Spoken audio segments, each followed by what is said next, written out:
ঠিক, কিন্তু শ্রী একাদশীর দিনে যদি বা জন্মাষ্টমী, রাধাষ্টমী, নৃসিংহ চতুর্দশী, রামনবমী ইত্যাদি ব্রত দিনে, আমাদের তিন প্রভুর ব্রত দিনে যদি শ্রাদ্ধ এসে উপনীত হয়, তাহলে সেই দিন উপবাসী থেকে দ্বাদশীর দিনে শ্রাদ্ধ করা বিধেয়।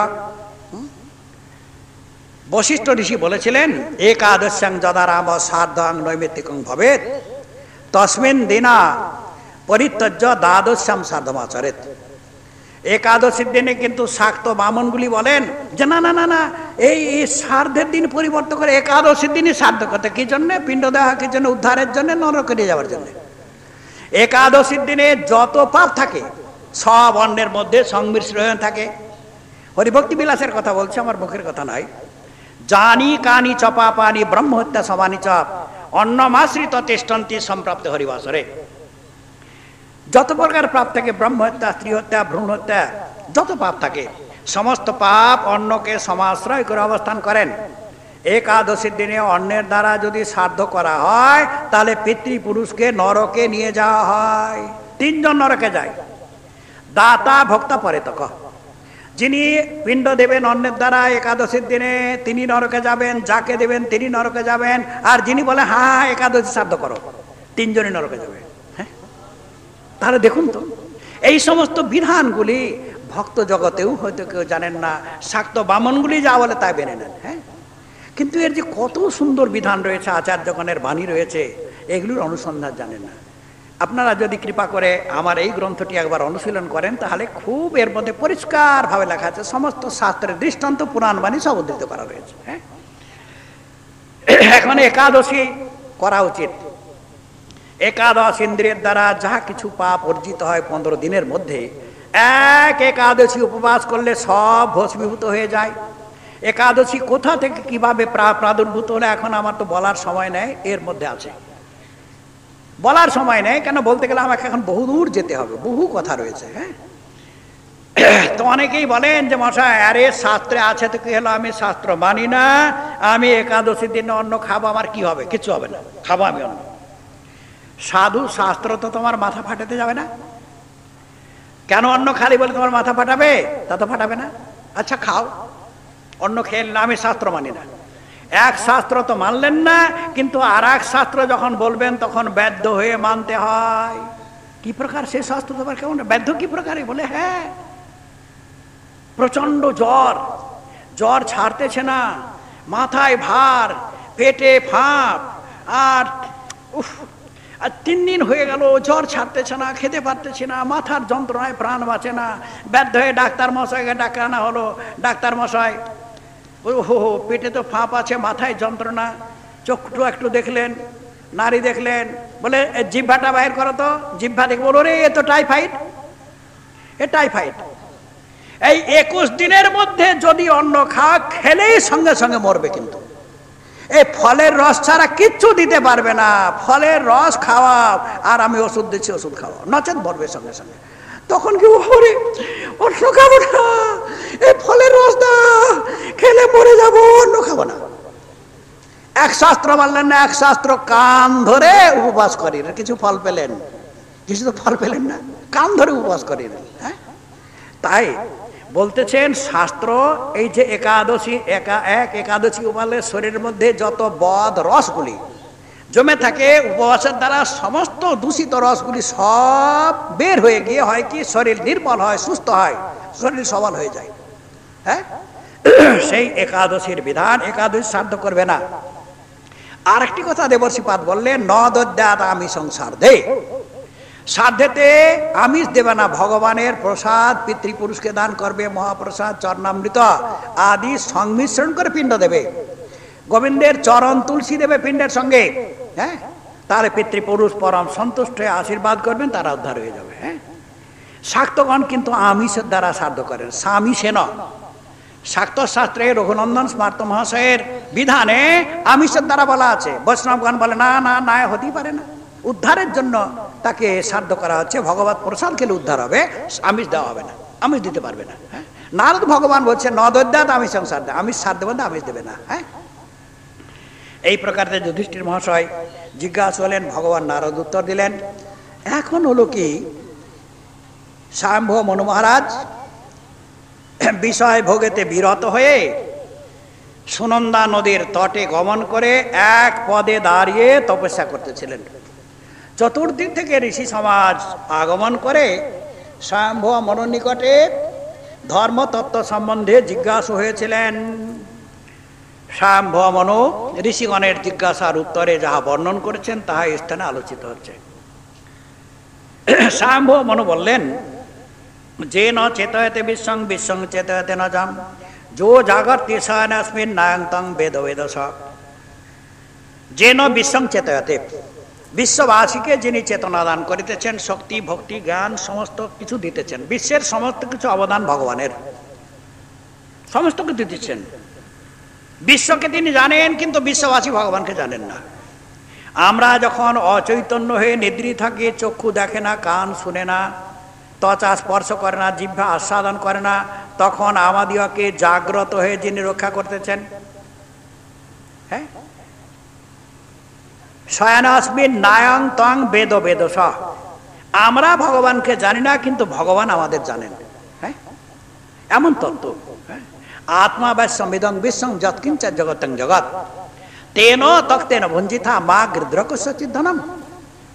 আত্মা আবশ্যক, ভগবানের নিবাস ভূমি হইতেছে দেহ, দেহটি ভগবান অবস্থান করতেছেন। হ্যাঁ, তেন তক্তেন ভঞ্জিতা, তেন তক্তেন শব্দের দুইটি অর্থ করা হয়েছে।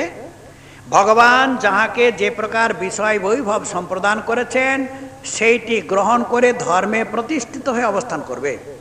আর একটি সুন্দর অর্থ আছে, তেন তক্তেন ভগবত নিবেদিতেন ভঞ্জিতা।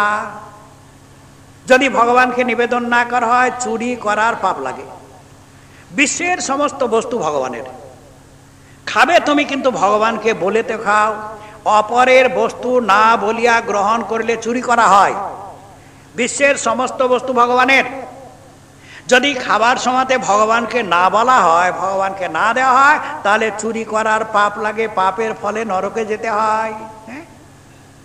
তাহলে ভগবানের করুণাটি কত মধুর। আমরা অচৈতন্য হয়ে বসে থাকি, কিন্তু তিনি আমাদেরকে জাগ্রত হয়ে রক্ষা করতেছেন।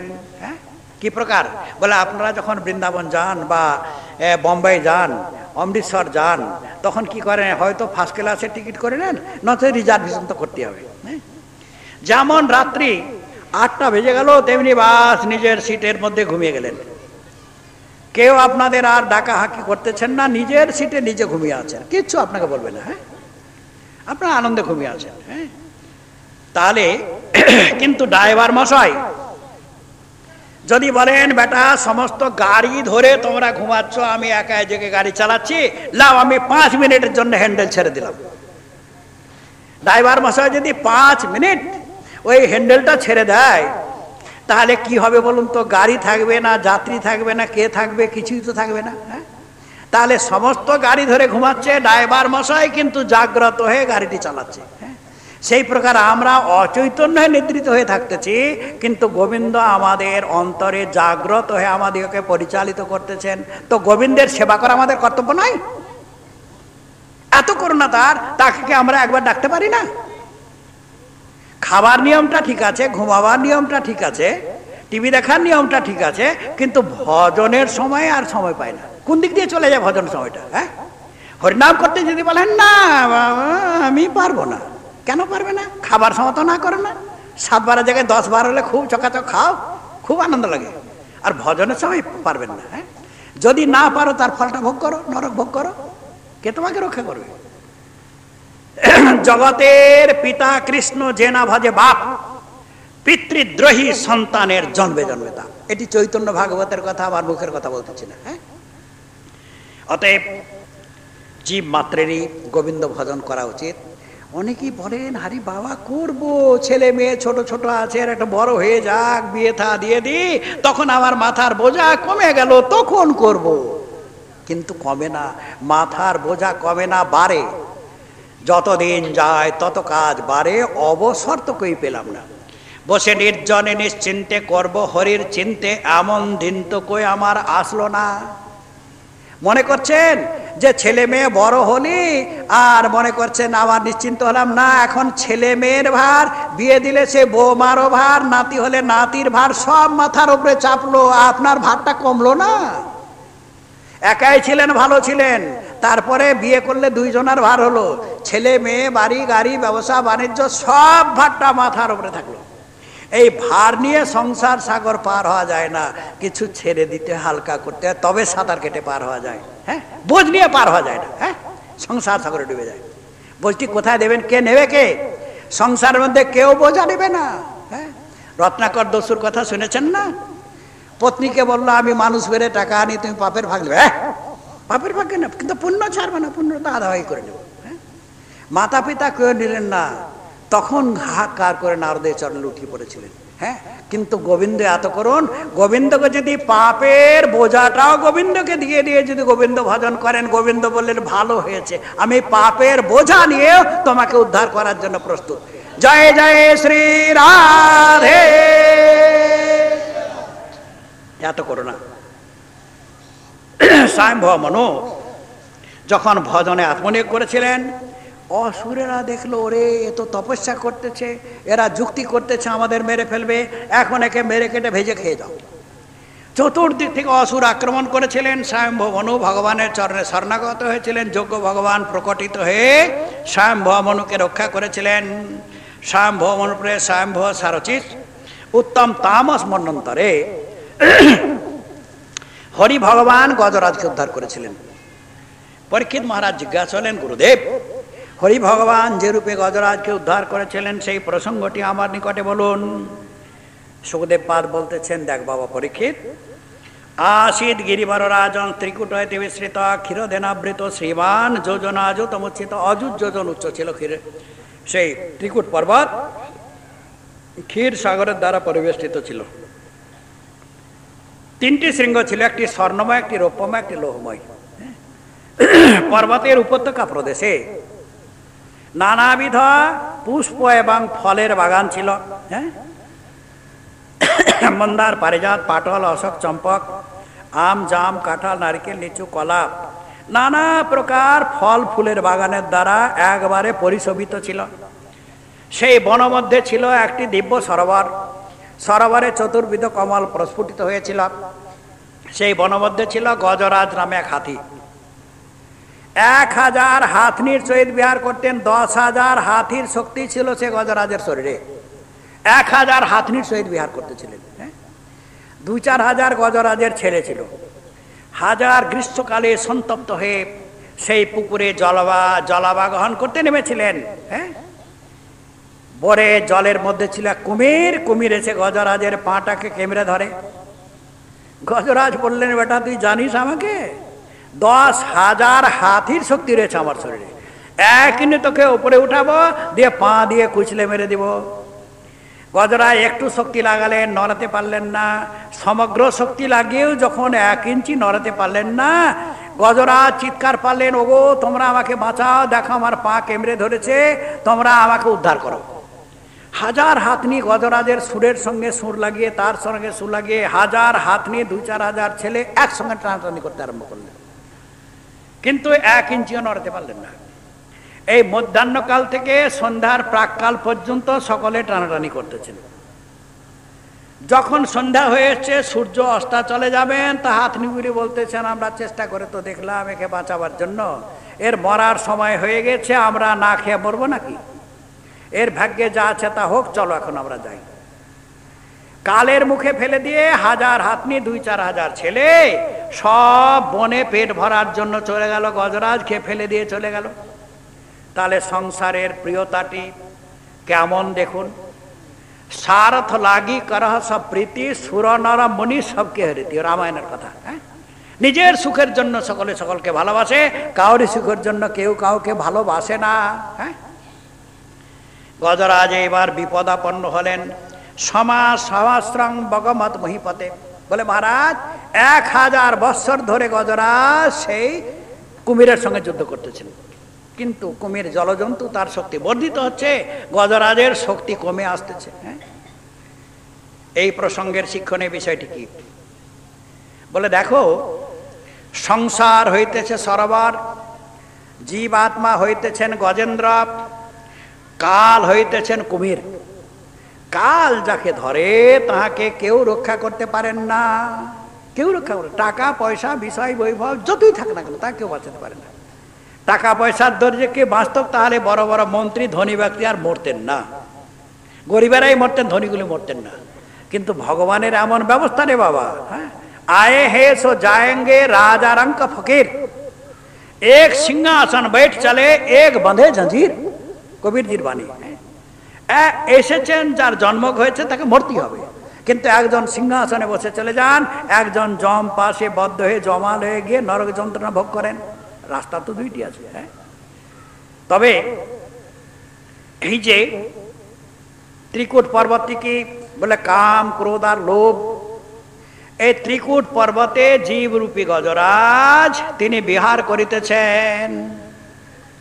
সংসারে জীবরূপী গজেন্দ্র স্ত্রী পুত্র বন্ধু বান্ধব নিয়ে পাগল হয়ে বিহার করিতেছেন। কাল যখন ধরে তখন তাহাকে আর কেউ রক্ষা করতে পারেন না। শরীরের বন্ধু অনেক আছে, কিন্তু আত্মার বন্ধু কেউ না। আত্মার বন্ধু একমাত্র পরমাত্মা।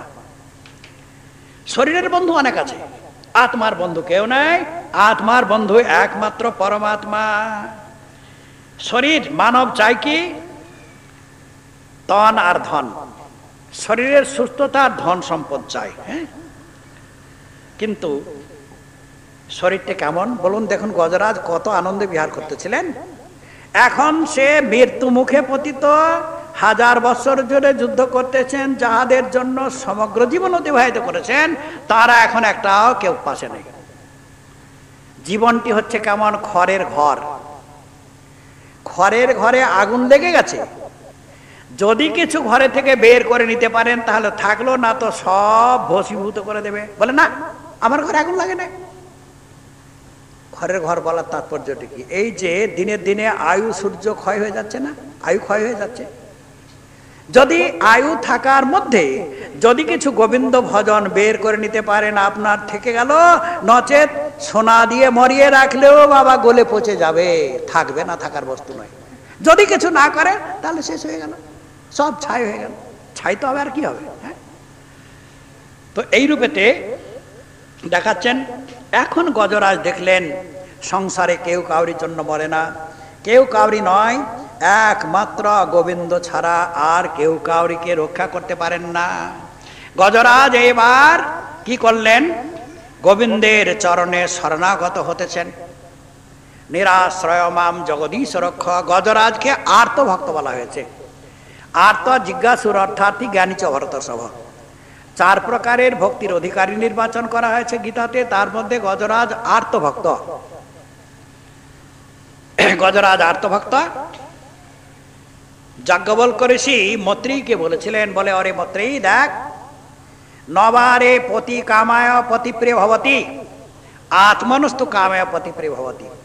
নবারে পত্নী কামায় পত্নী প্রিয়া ভবতি, আত্মনস্তু কামায় পত্নী প্রিয়া ভবতি। কেবল নিজের সুখের জন্য বিশ্বমাঝে সকলেই সকলের প্রিয় হয়ে থাকেন, কাউরি সুখের জন্য কেউ প্রিয়তা বিধান করে না। কিন্তু এই সংসারটি এমন বিচিত্র যে নিজের দিকে লক্ষ্য রাখেন না, আত্মজ্ঞানের দিকে লক্ষ্য রাখেন না, দেহের সুখের পশ্চাৎ ধাবিত হয়ে সমগ্র জীবন অতিবাহিত করে দেন। গজরাজ এবার বলতেছেন, রেশ চিত্ত চিন্ত চির চরণৌ মুরারে পারং গমিষ্যসি যত ভবসাগরস্য পুত্র কলত্র নহিতে সহায়া সর্বং বিলকয় সখে মৃগ তৃষ্ণাকাভা। এই যে পুত্র পরিজন দেখতেছ, কেউ তোমার নয়, তোমার জন্যে কেউ কাঁদে না, তোমার জন্য কেউ ব্যথিত নয়। তারা সকলে নিজের সুখের জন্য নিজের নিজের স্থানে চলে গেলেন, তোমার জন্য কেউ নাই। অতএব তুমি যদি নিজের কল্যাণ চাও তাহলে গোবিন্দপাদ পদ্ম স্মরণ করো। কৃষ্ণ স্মৃতি সর্ববিপদ বিমোক্ষণ হয়ে যায়। গজরাজ এবার গোবিন্দের স্মরণাগত হলেন। ওম নম ভগবতে তস্মে যত এত চিদাত্মকম পুরুষায় আদি বিজয় পরেশায় অভিধিময়ী। এইবার ভগবানকে ধ্যান করতে আরম্ভ করলেন। হ্যাঁ, হরি যাদের চাহিয়া তোমারে ভুলেছি, তারা তো চাহে না আমারে। হরি যাদের চাহিয়া তোমারে ভুলেছি, তারা তো চাহে না আমারে। হরি যাদের চাহিয়া তোমারে ভুলেছি, তারা তো চাহে না আমারে। হরি যাদের চাহিয়া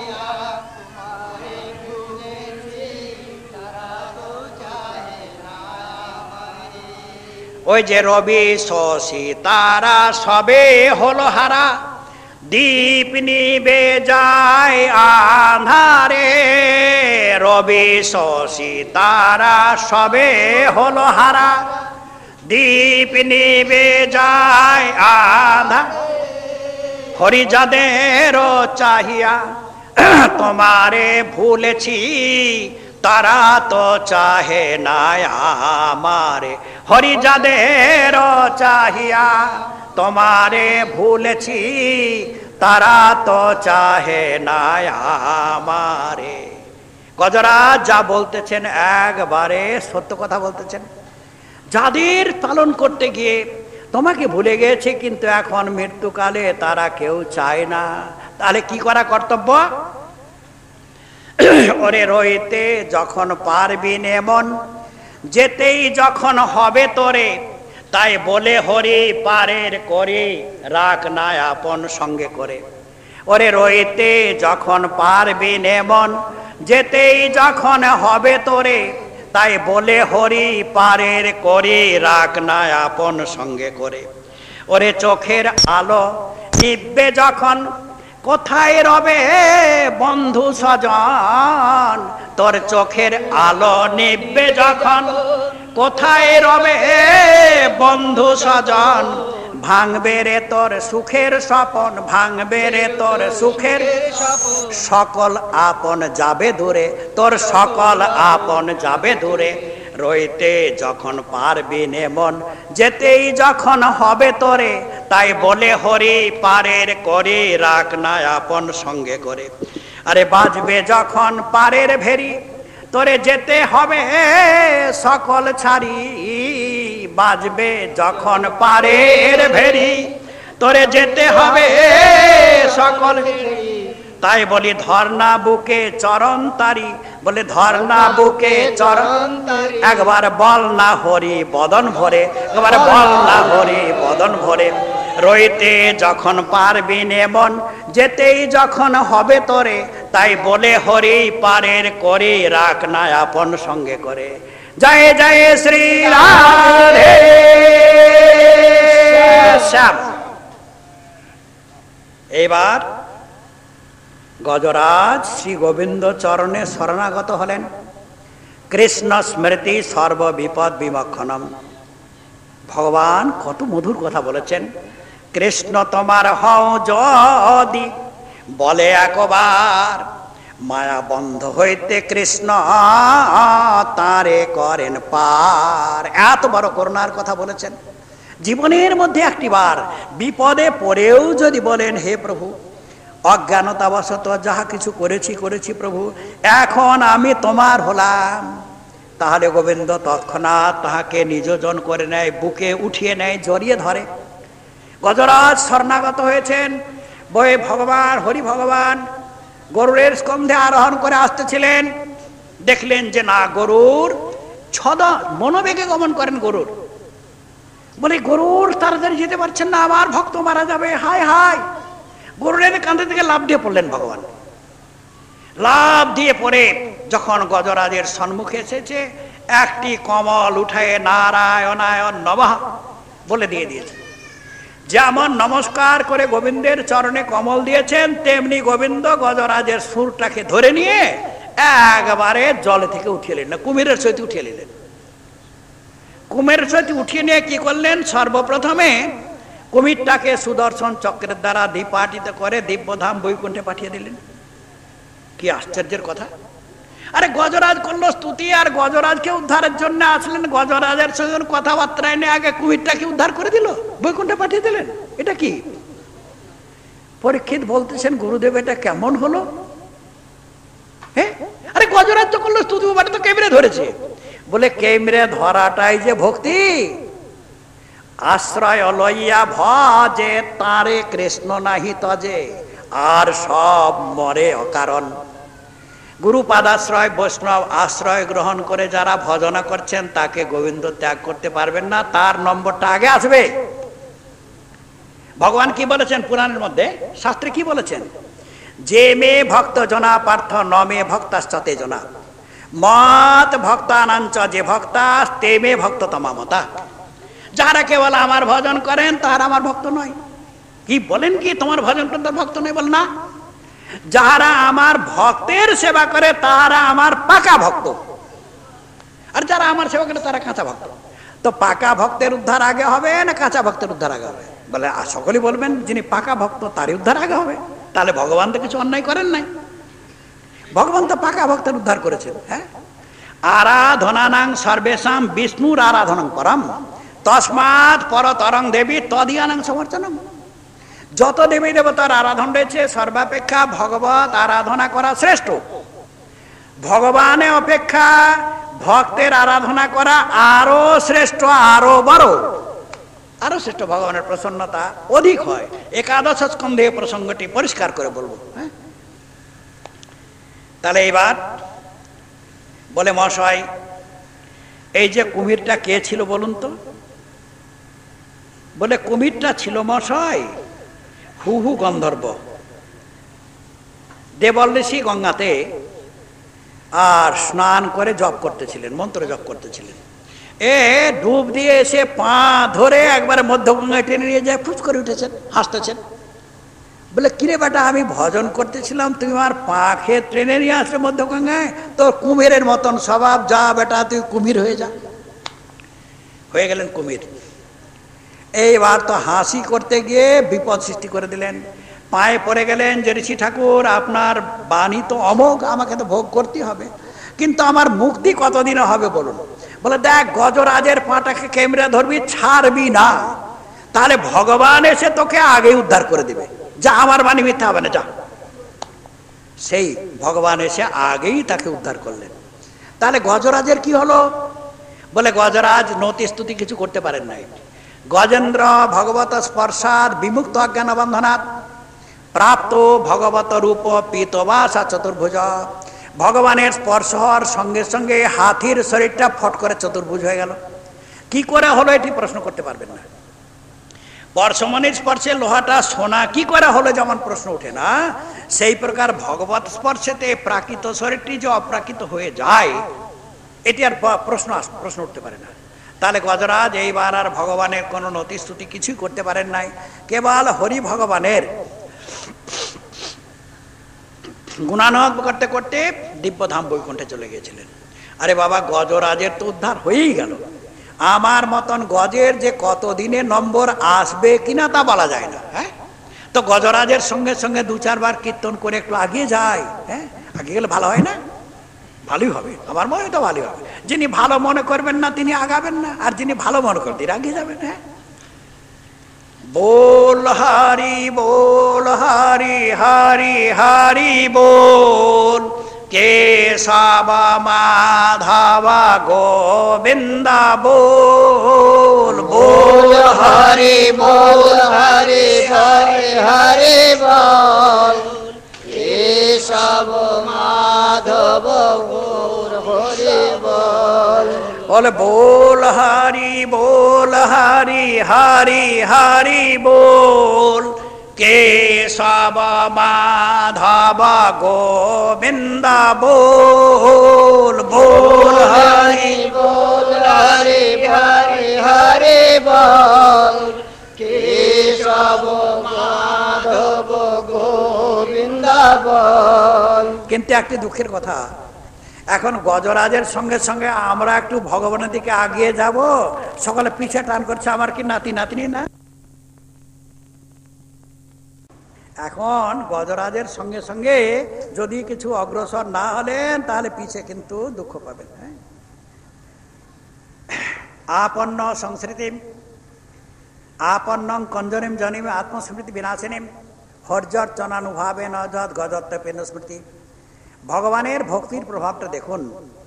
গজরাজ ওই যে সেবা করেছিলেন তাহার ফলেতে হাতির শরীরে তার স্মৃতি জাগ্রত হয়েছিল। বলো গজরাজ কে ছিল?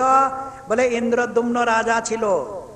বন মধ্যে গিয়ে বন ধারণ করে ভজন করতেছিলেন, অগস্ত্য ঋষি এসে উপনীত হয়। তাকে দেখে সম্মান করেন নাই, প্রণাম করেন নাই। বৈষ্ণব দেখিয়া যে বা নানু হয় মুন্ড, তার মুন্ড পরে গিয়ে নরকের কুণ্ড।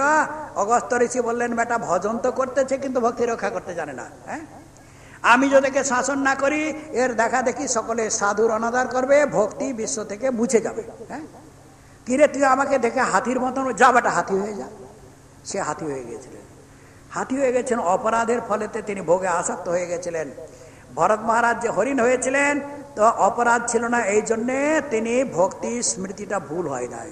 গজরাজ যখন বিপদ পড়লো তখন তার ভগবত স্মৃতি জাগ্রত হয়েছিল। হ্যাঁ, এখন উত্তম তামস, তারপর আর রৈবত মন্বন্তর এবং চাক্ষুষ মন্বন্তরে আর অজিত ভগবান সমুদ্র মন্থন করে দেবতাগণকে সুধা পান করিয়েছিলেন। পরীক্ষিত মহারাজ জিজ্ঞাসা করলেন যে গুরুদেব কি জন্য সমুদ্র মন্থনের প্রয়োজন হয়েছিল? বলে দেখুন, দুর্বাসা ঋষি এক সময় বদ্রীনারায়ণ ভগবানের চরণ সন্নিধে গমন করে বহুদিন তপস্যা করেছিলেন। বদ্রীনারায়ণ ভগবান একটি বিজয়মালা দিয়েছিলেন, যে এই বিজয়মালাটি যে পরিধান করো, তুমি পরিধান করলে ত্রিভুবন তোমার বশীভূত হবে, আনন্দে থাকবে। হ্যাঁ, তো দুর্বাসা ঋষি সাধুর স্বভাবটি কেমন দেখুন। বলে আমি একজন সাধু, আমি একাই আনন্দিত হয়ে লাভটা কি হবে? ত্রিভুবনের পালন কর্তা হচ্ছে দেবরাজ ইন্দ্র। তো ইন্দ্রকে যদি মালাটি দিই তাহলে ত্রিভুবনের সকলেই সুখী হবে, সকলে আনন্দিত হবে। নিজের তপস্যার ধনটি আর দেবরাজ ইন্দ্রকে দানের জন্য চলে আসতেছেন। দেবরাজ ইন্দ্র হাতিতে বসে কোথায় যাচ্ছিলেন, ভগবানের প্রসাদী মালা। বললেন, ওরে ইন্দ্র রে, লে লে লে ভগবানের প্রসাদী মালাটা নে। অভিমানী ইন্দ্র বলছেন, আমি কত সুন্দর সদ্য সদ্য পারিজাত ফুলের সুগন্ধি মালা পরি, এই বাবাজির খেয়ে দে কাম নেই, কবেকার বাসি মালার আমাকে দিচ্ছে। আরে নে, ধর ধর ধর। হাত বাড়িয়ে নিলেন, নিয়ে হাতির সুরের মধ্যে লটকে দিলেন। হাতিটি মাটির মধ্যে ফেলে দিয়ে পা দিয়ে খুঁচলে দিল। দুর্বাসা বললেন, বেটা আমি তোর মঙ্গলের জন্য ভগবানের প্রসাদী মালাটা দিলাম, বিজয় মালা দিলাম, তুই নিজে না হাতির শুনে দিলি আর হাতি পায়ে খুচরা দিল, এত অনাদর। যা বেটা, তোর সম্পদ ভ্রষ্ট হয়ে যাক। হয়ে গেল কাজ ছুটি। এইবার শুক্রাচার্যের ইঙ্গিত প্রাপ্ত সব অসুরেরা দেবতাকে সব মেরে পিটে কুটে সব তাড়িয়ে দিল। বনে বনে ঘুরে বেড়াচ্ছেন, আর উপায় না, ত্রাহি ত্রাহি করে ঘুরে বেড়াচ্ছেন। হ্যাঁ, কি করেন? কোন উপায় নাই, নিরুপায়। এখন কি হবে? সমস্ত দেবতা মিলে ব্রহ্মার চরণে শরণাগত হলেন যে ভগবান আমাদের রক্ষা করুন। ব্রহ্মা বললেন, আমি কি রক্ষাকর্তা? রক্ষাকর্তা তো ভগবান। চলো সকলে ভগবানের চরণে স্তুতি গান করি, ভগবান যা বলবেন তাই আমাদের করণীয়। ক্ষীরসাগরের তটে গিয়ে সকলে ভগবানের স্তুতি করলেন। ভগবান প্রকটিত হয়ে বলতেছেন যে দেখো, হন্ত ব্রহ্মণ অহু সম্ভো হে দেবা মো ভাসিতম শ্রীণু সাবহিত সর্বে শ্রেয় বাসাৎ যথা সুরা। দেবতাগণ, তোমাদের যাতে মঙ্গল হবে তাই বলতেছি, তোমরা শোনো। ব্রহ্মা মহাদেব, তোমরা আমার কথা শোনো। দেখো ইন্দ্র, তুমি বলির সহিত গিয়ে সন্ধি বিধান করে নাও। বলে, আমার চিরশত্রু তার সহিত সন্ধি কি প্রকার হতে পারে? বলে, দেখ, অরয়পি সন্দেহা, শত্রুর সঙ্গে মিত্রতা করতে হয় কার্যার্থ গৌরবে, নিজের কার্য উদ্ধারের জন্য শত্রুর সঙ্গে মিত্রতা করতে হয়। বলে কি প্রকার? অহি মুসিকবদ দেবা, একটি সাপ, ওই সাপ খেলায় যারা তাদের পিঞ্জরার মধ্যে পড়ে গেছে, 1 মাস 2 মাস পর্যন্ত সাপটায় কিছু খেতে দেয় না, বাজারে নিয়ে যায়, সাপের খেল দেখায়, টাকা পয়সা আনে, ছেলে মেয়ে নিয়ে খায়, আর সাপটা কিছু খেতে দেয় না। সাপটা মরমর অবস্থা হয়ে গেছে, কিন্তু নিজের শক্তিতে বের হতে পারবেন না। পিঞ্জরার মধ্যে অবস্থান করতেছেন, ঘরের মধ্যে পিঞ্জরা রেখেছে, ঘরের মধ্যে ধান চালগুলি পড়ে রয়েছে, বড় ইঁদুর বারে ধান চালগুলি কুটকুট করে খাচ্ছে। তো সাপটি যুক্তি করলেন যে যদি এই ইঁদুরের একটু সাহায্য পায় তাহলে আমি বের হতে পারবো। পিঞ্জরার মধ্যে থেকে মিত্রমশাই মিত্রমশাই মিত্রমশাই ডাকতেছেন। ইন্দুরটি বলতেছেন, কি আমাকে ডাকতেছে রে? ফিরে, আরে মিত্রমশাই আসুন আসুন, অনেকদিন পরে আপনার সঙ্গে আমি ডাকতেছি, আসুন আসুন আসুন। ইন্দুর বলছেন, ভাই তোমার সঙ্গে আমার মিত্রতা কবে হলো? বলে, আরে অনেক দিন আগের মিত্রতা। তোমাকে রাম রাম রাম রাম রাম মিত্র, তুমি এখনো তীর্থযাত্রা কর নাই, 4 ধাম দর্শন করো নাই, আর গঙ্গা যমুনা সরস্বতী সিন্ধু কাবেরী এই সমস্ত তীর্থ জলে স্নান করো নাই। তোমার মনে হিংসা আছে। আমি 4 ধাম 84 আড্ডা সমস্ত তীর্থে স্নান করেছি, আমার মন থেকে হিংসা দূরীভূত হয়ে গেছে। কোনো চিন্তা নাই, আমি তোমাকে সমস্ত তীর্থে স্নান করাবো, 4 ধাম দর্শন করাবো। হ্যাঁ, 4 ধাম কোথায় মিত্রমশাই? ইন্দুর বিচার করলেন, আমি ধান চাল গর্তের মধ্যে নিয়ে যার কুটকুট করে খায়, এই তো আমার কাজ। হ্যাঁ, গঙ্গা যে কেমন যা জানি না, 4 ধাম কেমন জানি না। 4 ধাম কোথায়? বলে, আরে এখানে নাকি শ্বেত বন্ধ রামেশ্বর একবারে ভারতের দক্ষিণে, হ্যাঁ, দ্বারকা ধাম একবারে পশ্চিমে, বদ্রীনারায়ণ ধাম একবারে উত্তরে, বরফের উপর দিয়ে পাহাড়ের উপর দিয়ে যেতে হয় মশাই। হ্যাঁ, আর জগন্নাথ ধাম যা মাঝামাঝি আছে। হ্যাঁ, এটি তো প্রায় আরামের সহিত যাওয়া যায়। হ্যাঁ, তো তুমি দর্শন করো, কোনো চিন্তা করো না, তুমি যখন আমার মিত্র তোমাকে দর্শন করাবো। শুনে শুনে ইন্দুরটি মনে করলেন, মিত্রমশাই তার আপনি কবে যাবেন? বলে, আরে এখনই তো যেতে পারি, কিন্তু দেখুন মিত্রমশাই আমি একটু বিপদে পড়েছি। আপনার দাঁতে শক্তি রয়েছে, কুরকুর করে কেটে কেটে আপনার পিঞ্জরার একটা শিককে যদি কেটে দিতে পারেন, তাহলে বের হয়ে গিয়ে উভয় মিত্র মিলে সমস্ত তীর্থ পরিভ্রমণ করাবো, আপনার কিছু চিন্তা করতে হবে না, আমি নিয়ে যাবো সঙ্গে করে। ইন্দুরটি বিশ্বাস করে কুরকুর কুরকুর করে, ইন্দুরের দাঁতে এত শক্তি রয়েছে, সেই বাঁশের শিকটা কেটে দিল। কেটে দিয়ে সাপটা বের হয়ে আর খপ করে ইন্দুরটাকে ধরে নিয়েছে। 3 মাসের ক্ষুধাতুর খপ করে ধরে নিয়েছে। ইন্দুরটি বলছে, কি মিত্রমশাই তুমি আমাকে যে ধরে ফেললে? বলে, আরে কত জোরে ধরে যেতে হবে তুমি জানো? বদ্রীনারায়ণ ধাম এখানে আছে, কত জোরে ধরে যেতে হবে। তোমাকে যদি পিঠে করে নিয়ে যায়, তাহলে রাস্তায় পরে কোথায় মরে যাবে, এই জন্য পেটে ভরে নিয়ে যাচ্ছি। পেটে ভরে নিয়ে যাচ্ছি, হয়ে গেল বাস। বলে, ওরে বোকা ইন্দ্র, যা তোরা অমৃত পান করে অমর হবি, অসুরেরা কেবল পরিশ্রমের ভাগী হবে, যা যা যা মিত্রতা করে নে। এইবার ভগবানের যুক্তি শুনে দেবরাজ ইন্দ্র বলির নিকটে গিয়ে বললেন, বলে, ভাই বলি দেখ, আমাদের বাবা তো একটা, কিন্তু মা 2টা। কি যে ভগবানের বিধান রে ভাই, তোর সঙ্গে আমার সঙ্গে প্রায় করে ঝগড়া লড়াই যুদ্ধ হতে থাকে। একটা উপায় পেয়েছি রে ভাই, যুদ্ধ তো করবো, লড়বো তো লড়বো, কিন্তু কেউ মরবো না। কি উপায়?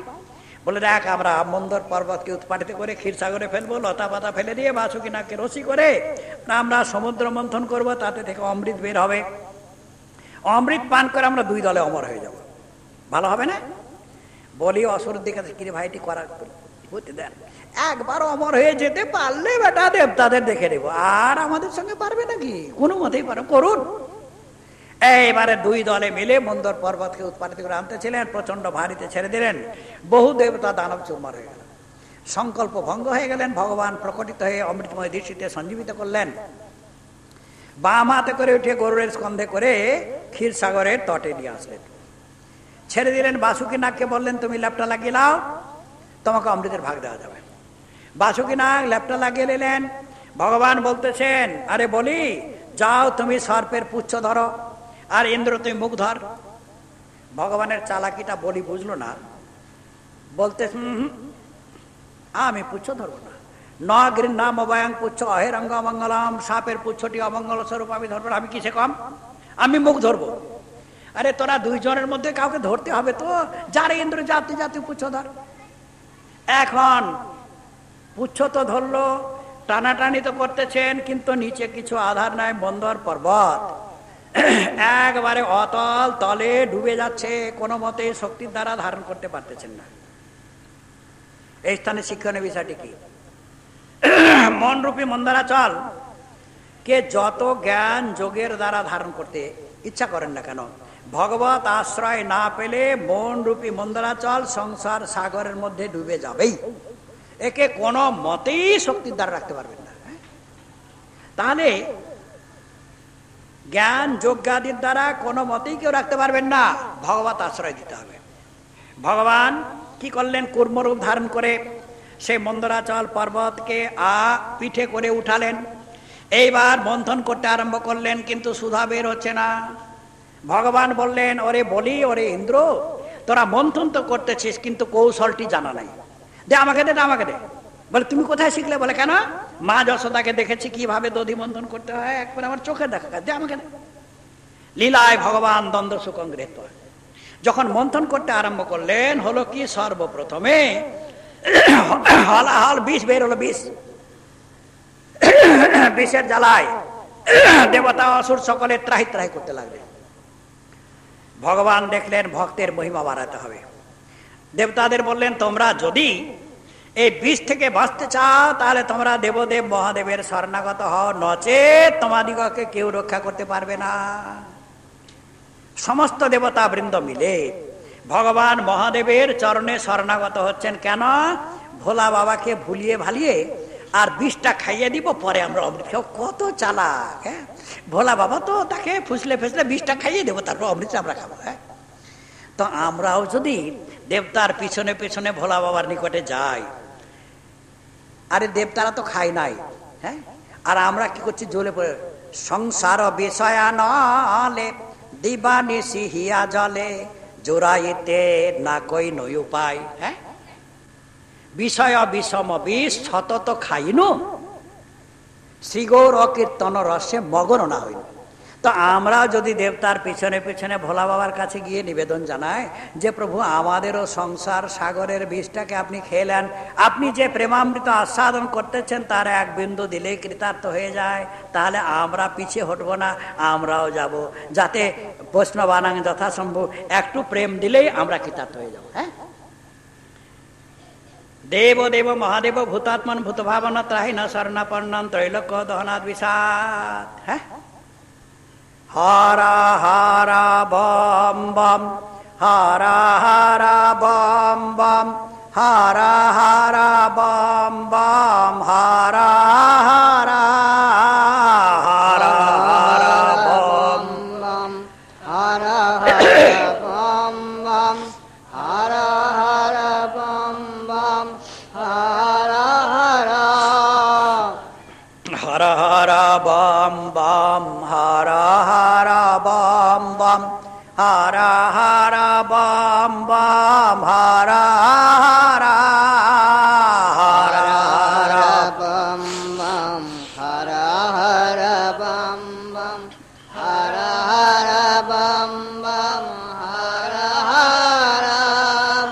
আশুতোষ ভোলা বাবা, কি হে দেবতাগণ, তোমরা সকলে মিলে কি যুক্তি করে এসেছো বলো, তোমাদের কি সেবা করব? বলে ভগবান দেখুন, সাগর অতীত বিষের জ্বালায় সকলে জ্বলে পড়ে মরতেছে, যদি আপনি বিষটা খেয়ে নেন। বলে বারে বা, তোমরা তো বড় চালাক, আমাকে বিষ খাওয়াবে, তোমরা খাবে অমৃত, তোদের কথাই খাবো না। পার্বতী যদি বলে তাহলে খেয়ে নেব। পার্বতীকে পরীক্ষা করতেছেন, কিরে বিষটা খাবো? পার্বতী ঈশ্বর, ইনি সবকিছু করতে পারেন, আমাকে পরীক্ষা করতেছেন। পার্বতী বললেন, ভগবান পরহিত সরিষ ধর্ম নাহি ভাই, পরপীড়া সম নাহি অধর্মাই। রামায়ণের কথা। অপরের উপকারের মতো ধর্ম নেই, অপরকে দুঃখ দানের মতো অধর্ম নেই। অপরের যদি করলেন না, খেয়ে নিন। ভগবান মহাদেব করলেন কি, অঞ্জলির মধ্যে নিয়ে সমগ্র বৃষ্টিকে চোঁ করে পিয়ে খেয়ে গেলেন। বলে আমি যদি পেটে নিয়ে যাই, আমার হৃদয়ে যে গোবিন্দ আছে, গোবিন্দকে বিষের জ্বালায় দুঃখ হবে। এই জন্যে বৃষ্টি কণ্ঠে ধারণ করে নিলেন, নীলকণ্ঠটা নীল হয়ে গেল, সেই থেকে ভগবান মহাদেবের নাম হলো নীলকণ্ঠ মহাদেব, নীলকণ্ঠ হয়ে গেল। হ্যাঁ, দেখুন আজ বিষও পূজিত হচ্ছেন কেন? ভগবান মহাদেবের মাথাতে জল ঢালছেন, কি গলায় পড়ে না, বিষে পড়ে না? মালা পরাচ্ছেন তো গলাতেই তো পরাচ্ছেন। হ্যাঁ, তাহলে দেখা যাচ্ছে সঠ সুদরই সৎসঙ্গ পাই, পারস পরস উধাত সুধাই। সৎ ব্যক্তিও সৎসঙ্গে এসে উপনীত হলে তিনিও শুদ্ধ হয়ে যায়। হ্যাঁ, সাধু সঙ্গ পরিসঙ্গাত অসাধুরূপী সাধুতা, অগাঙ্গমপি গাঙ্গম সাদ গঙ্গায়াং পতিতং পয়া। সাধু সঙ্গে দুষ্ট ব্যক্তিও যদি থাকে তিনি সাধু হয়ে যান। নদীর জল, নালীর জল গিয়ে গঙ্গাতে পড়তেছে, যতক্ষণ নদীতে আছে নদীর জল গঙ্গা গর্তের মধ্যে পড়ার সঙ্গে সঙ্গেই পরম পবিত্র, তখন আর তাকে নদীর জল বলা যায় না। যে কোনো জাতের, যে কোনো পাতের পুণ্যাত্মা হোক আর পাপাত্মা হোক, সাধু সঙ্গে অবস্থান করার ফলে তিনিও সাধু হয়ে যাবেন। হ্যাঁ, কীটপি সুমন সংজ্ঞা তার হতি শতাংশীরা। একটি পোকাও ফুলের সঙ্গে থাকার জন্য যদি ভগবানের চরণ স্পর্শের সৌভাগ্য প্রাপ্ত হন, তাহলে আমাদের মতন কীট যদি সাধু সঙ্গে অবস্থানের সৌভাগ্য প্রাপ্ত হয়ে থাকি, তাহলে আমরা যে গোবিন্দ পাদ পদ্ম লাভ করতে পারবো না, এতে কোনো সন্দেহই নাই। জয় জয় শ্রী রাধে। এইবার সমুদ্র মন্থন করতে আরম্ভ করলেন। কি হলো? সর্বপ্রথমে কি জাত হয়েছিল বাবা? এটি কিন্তু আমি পদ্মপুরাণ থেকে বলতেছি, ভাগবতের মধ্যে নাই। অলক্ষী জাত হয়েছিল, অলক্ষী। কেন এই বিষয়টি সকলেরই জেনে রাখা ভালো, এই জন্য বলতেছি। অলক্ষী জাত হয়েছিল। অলক্ষী বলতেছেন, আমি কোথায় থাকবো, আমাকে স্থান দান করুন। আর কেন বাবা? আমাকে স্থান দান করুন। বলে দেখো তুমি কোথায় থাকবে, ভালো করে শুনে রাখুন। যে সাং গৃহান্তরে রম্যে কলহং সম্প্রবর্ততে তত্ত্বে স্থানাং প্রযচ্ছাম বসন্ত অসবান্বিতা। যাদের ঘরে ভাইয়ে ভাইয়ে বাপ বেটাতে আর মা বেটিতে শাশুড়ি বয়ে নিরন্তর ঝগড়া আরম্ভ হচ্ছে, অলক্ষীকে সেই স্থানে থাকার জন্য স্থান দেওয়া হলো। সেই ঘরে অলক্ষী থাকবে, স্থান দেওয়া হলো। আর বললেন পৌরসং ভাষিনং নিত্যং বদন্তন্ডিত বাদিনম। যিনি খুব কঠোর কথা বলে, মিথ্যা কথা বলে, আর সন্ধ্যাকালে যিনি শয়ন করে থাকেন, সেই ঘরে অলক্ষে এসে প্রবিষ্ট হয়ে যা তেসাং বেশমনি সন্তুষ্ট দুঃখ দারিদ্র দায়নি। অলক্ষীকে কিন্তু সেই স্থানে থাকার জন্য জায়গা দেওয়া হলো। কিন্তু শুনলেন তো, এইবার এই জাতীয় যাতে ব্যবহার না হয়, অলক্ষী ঢুকে গেলে বাবা মহা বিপদে পড়ে যাবেন। এই জন্য তাকে স্থান দেওয়া হলো। এইবার মন্থন করতে আরম্ভ করলেন। হবির ধানি গাভী বের হলো। গাভীটি ঋষিগণকে দান করা হলো। তারপরে শুভ্রবর্ণ ঘোড়া বের হলো, বলি মহারাজ নিয়ে নিলেন। ঐরাবত হাতি বের হলো, দেবরাজ ইন্দ্র নিয়ে নিলেন। পারিজাত কস্তুভমণি ভগবান নিলেন। পারিজাত ফুল স্বর্গে পাঠিয়ে দেওয়া হলো। অপ্সরগণ বেরলো, স্বর্গে পাঠিয়ে দেওয়া হলো। সাক্ষাৎ লক্ষ্মী দেবী প্রকটিত হলেন। এখন লক্ষ্মী দেবীকে সকলেই চাই, কিন্তু লক্ষ্মী দেবী কাকে চায় এটা তো দেখতে হবে। লক্ষ্মী দেবীকে সকলেই চায়, লক্ষ্মী আমার ঘরে আসো। কিন্তু নারায়ণ না, না না, তোমার দরকার, লক্ষ্মীর দরকার আছে। কিন্তু নারায়ণকে ছেড়ে লক্ষ্মী থাকবে? তা তো থাকবে না। কিন্তু মানুষ এত চতুর, লক্ষ্মী মা তুমি থাকো, নারায়ণ তুমি চলে যাও ঘর থেকে, কোনো দরকার নেই তোমার, লক্ষ্মী মা তুমি থাকো। এত চতুর মানুষ। তো লক্ষ্মী দেবী মালাটা কার গলায় দিলেন? সর্বগুণৈক ধাম নারায়ণের গলাতে লক্ষ্মী দেবী মালা দিয়ে দিলেন। বলছি লক্ষ্মী মাতা কি জয়। লক্ষ্মী মাতা নারায়ণ গলায় মালা দিলেন। তাহলে লক্ষ্মী নারায়ণের সেবা না করে লক্ষ্মী সেবা হবে না। লক্ষ্মীকে একাই ডাকলে আসবে না। হ্যাঁ, অতএব ভগবানের ভজন না করলে লক্ষ্মী দেবী থাকবে না। এইবার বলি মহারাজ বাঁকা হয়ে গেলেন। বলে মশাই আগে কথা ছিল যা বের হবে আধাভাগি করা হবে, এখন তো তোমরাই ভাগ করছো, তোমরা মন্থন করাবে, করবো না। বলি রাগ করলি? বলে কেন করবো না মশাই? বলে এইবার যা আমি নিজে হাতে তোর কাছে দিব, তুই মন্থন কর। এইবার বারুণী দেবী কন্যা বের হলো, বলি মহারাজকে দিয়ে দেওয়া হলো। এইবার মন্থন করতে আরম্ভ করলেন। ধন্বন্তরী ভগবান অমৃতের কলসি নিয়ে প্রকটিত হয়ে গেলেন। ভগবান এত অমৃতের কলসি দেখে একজন অসুর লাভ দিয়ে বলাই আমি আগে খাবো। তা থেকে বলে বেটা তুই আমার আগে তুই খাই, বার এক থাপ্পড় ধাক্কা, আমি আগে খাবো। এই অমৃতের কলসি নিয়ে দৌড়াদৌড়ি করেছিলেন অসুরেরা, কিন্তু এক বুঁদ খেতে, এক ফোঁটা খেতে পারেন নাই। কোথায় কোথায় গিয়েছিলেন? 4 স্থানে যে কুম্ভ মেলা বসে না, এলাহাবাদে বসে, হরিদ্বারে বসে, উজ্জয়িনীতে বসে, আর নাসিকে বসে। এই 4 স্থানে দৌড় পেরেছিলেন, খেতে পারেন নাই। এই জন্য 4 স্থানে কুম্ভ মেলা বসে। হ্যাঁ, এইবারও সামনে কুম্ভ আছে, কুম্ভ মেলা। হ্যাঁ, তো সেই খেতে পারেন নাই। এখন অসুরেরা তো কামে মোহিত হয়ে গেলেন। দেখুন শিক্ষার বিষয় হচ্ছে, নেত্রের মধ্যে যদি কামকে রাখেন তাহলে কিন্তু সংসারের মায়াতে মোহিত হয়ে যাবেন। হ্যাঁ, আর যদি ভগবানকে রাখেন তাহলে মোহরূপী মায়া নাশ হয়ে যাবে। হ্যাঁ, তো অসুরেরা কামকে চোখের সামনে রেখেছিলেন, কাজী ভগবানকে দেখে চিনতে পারেন নাই। হ্যাঁ, আর দেবতাগণ ভগবানকে দেখেছিলেন। হ্যাঁ, তো এক অসুর গিয়ে বলতেছেন, অহো রূপ অহো ধাম অহস্য নবঙ্গ, কি পরমা সুন্দরী, কি নবযুবতী। হ্যাঁ, আরে সুন্দরী তুমি কে? অপর অসুর বোকাটা তার কথা জিজ্ঞাসা করছি। দেখো আমরা সুন্দরী, আমরা ছোট মোটো মানুষের ছেলে নয়, আমরা কশ্যপ ঋষির পুত্র। হ্যাঁ, কশ্যপ ঋষির পুত্র। ভগবান বৃদ্ধবন্ধু হাসলেন, হেসে বলতেছেন, তোমরা কশ্যপ ঋষির পুত্র, ভালো কথা। অসুররা বলতেছেন, দেখো দেবী, একটি বস্তু নিয়ে আমাদের একটু গোলযোগ হয়ে গেছে, অমৃতের কলসিটা তুমি নাও তো, নাও, তুমি যেখানে ইচ্ছে সেখানে বন্টন করো। ভগবান বললেন যে তোমরা আমাকে বিশ্বাস কি করে করলে? হে, বলে আরে দেবী তোমাকে বিশ্বাসই আছে, কোনো চিন্তা নাই, তুমি যা ইচ্ছা করো না, কোনো চিন্তা করো না। জীবনে কাম সুখ গৌণ না হলে দিব্যতা আসে না। হ্যাঁ, এখন দেবতারা তো ভগবানকে চিনেছিলেন, অসুররা চিনতে পারেন নাই, কামে মোহিত হয়ে গেছিলেন, কাজী অসুরগণ বঞ্চিত হয়ে গেলেন।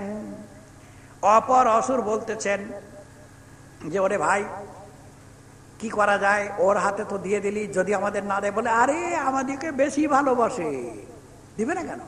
ভগবান বললেন তোমরা একটা অপূর্ব বস্তু খাবে, স্নান করে পক্তিবদ্ধে বসা, আমি খাওয়া ভালো। আরে দেবী তারপর আর আনন্দ কি আছে, তুমি খাওয়াবে তো তারপর আনন্দ কি আছে? হ্যাঁ, সব কালো কালো কাপড় পরে পশ্চিম দিকে মুখ করে সব বসে গেলেন, অসুরের পশ্চিম দিক সোজা, আর দেবতারা পরিষ্কার পরিচ্ছন্ন কাপড়ে সব পূর্ব মুখে বসে গেলেন।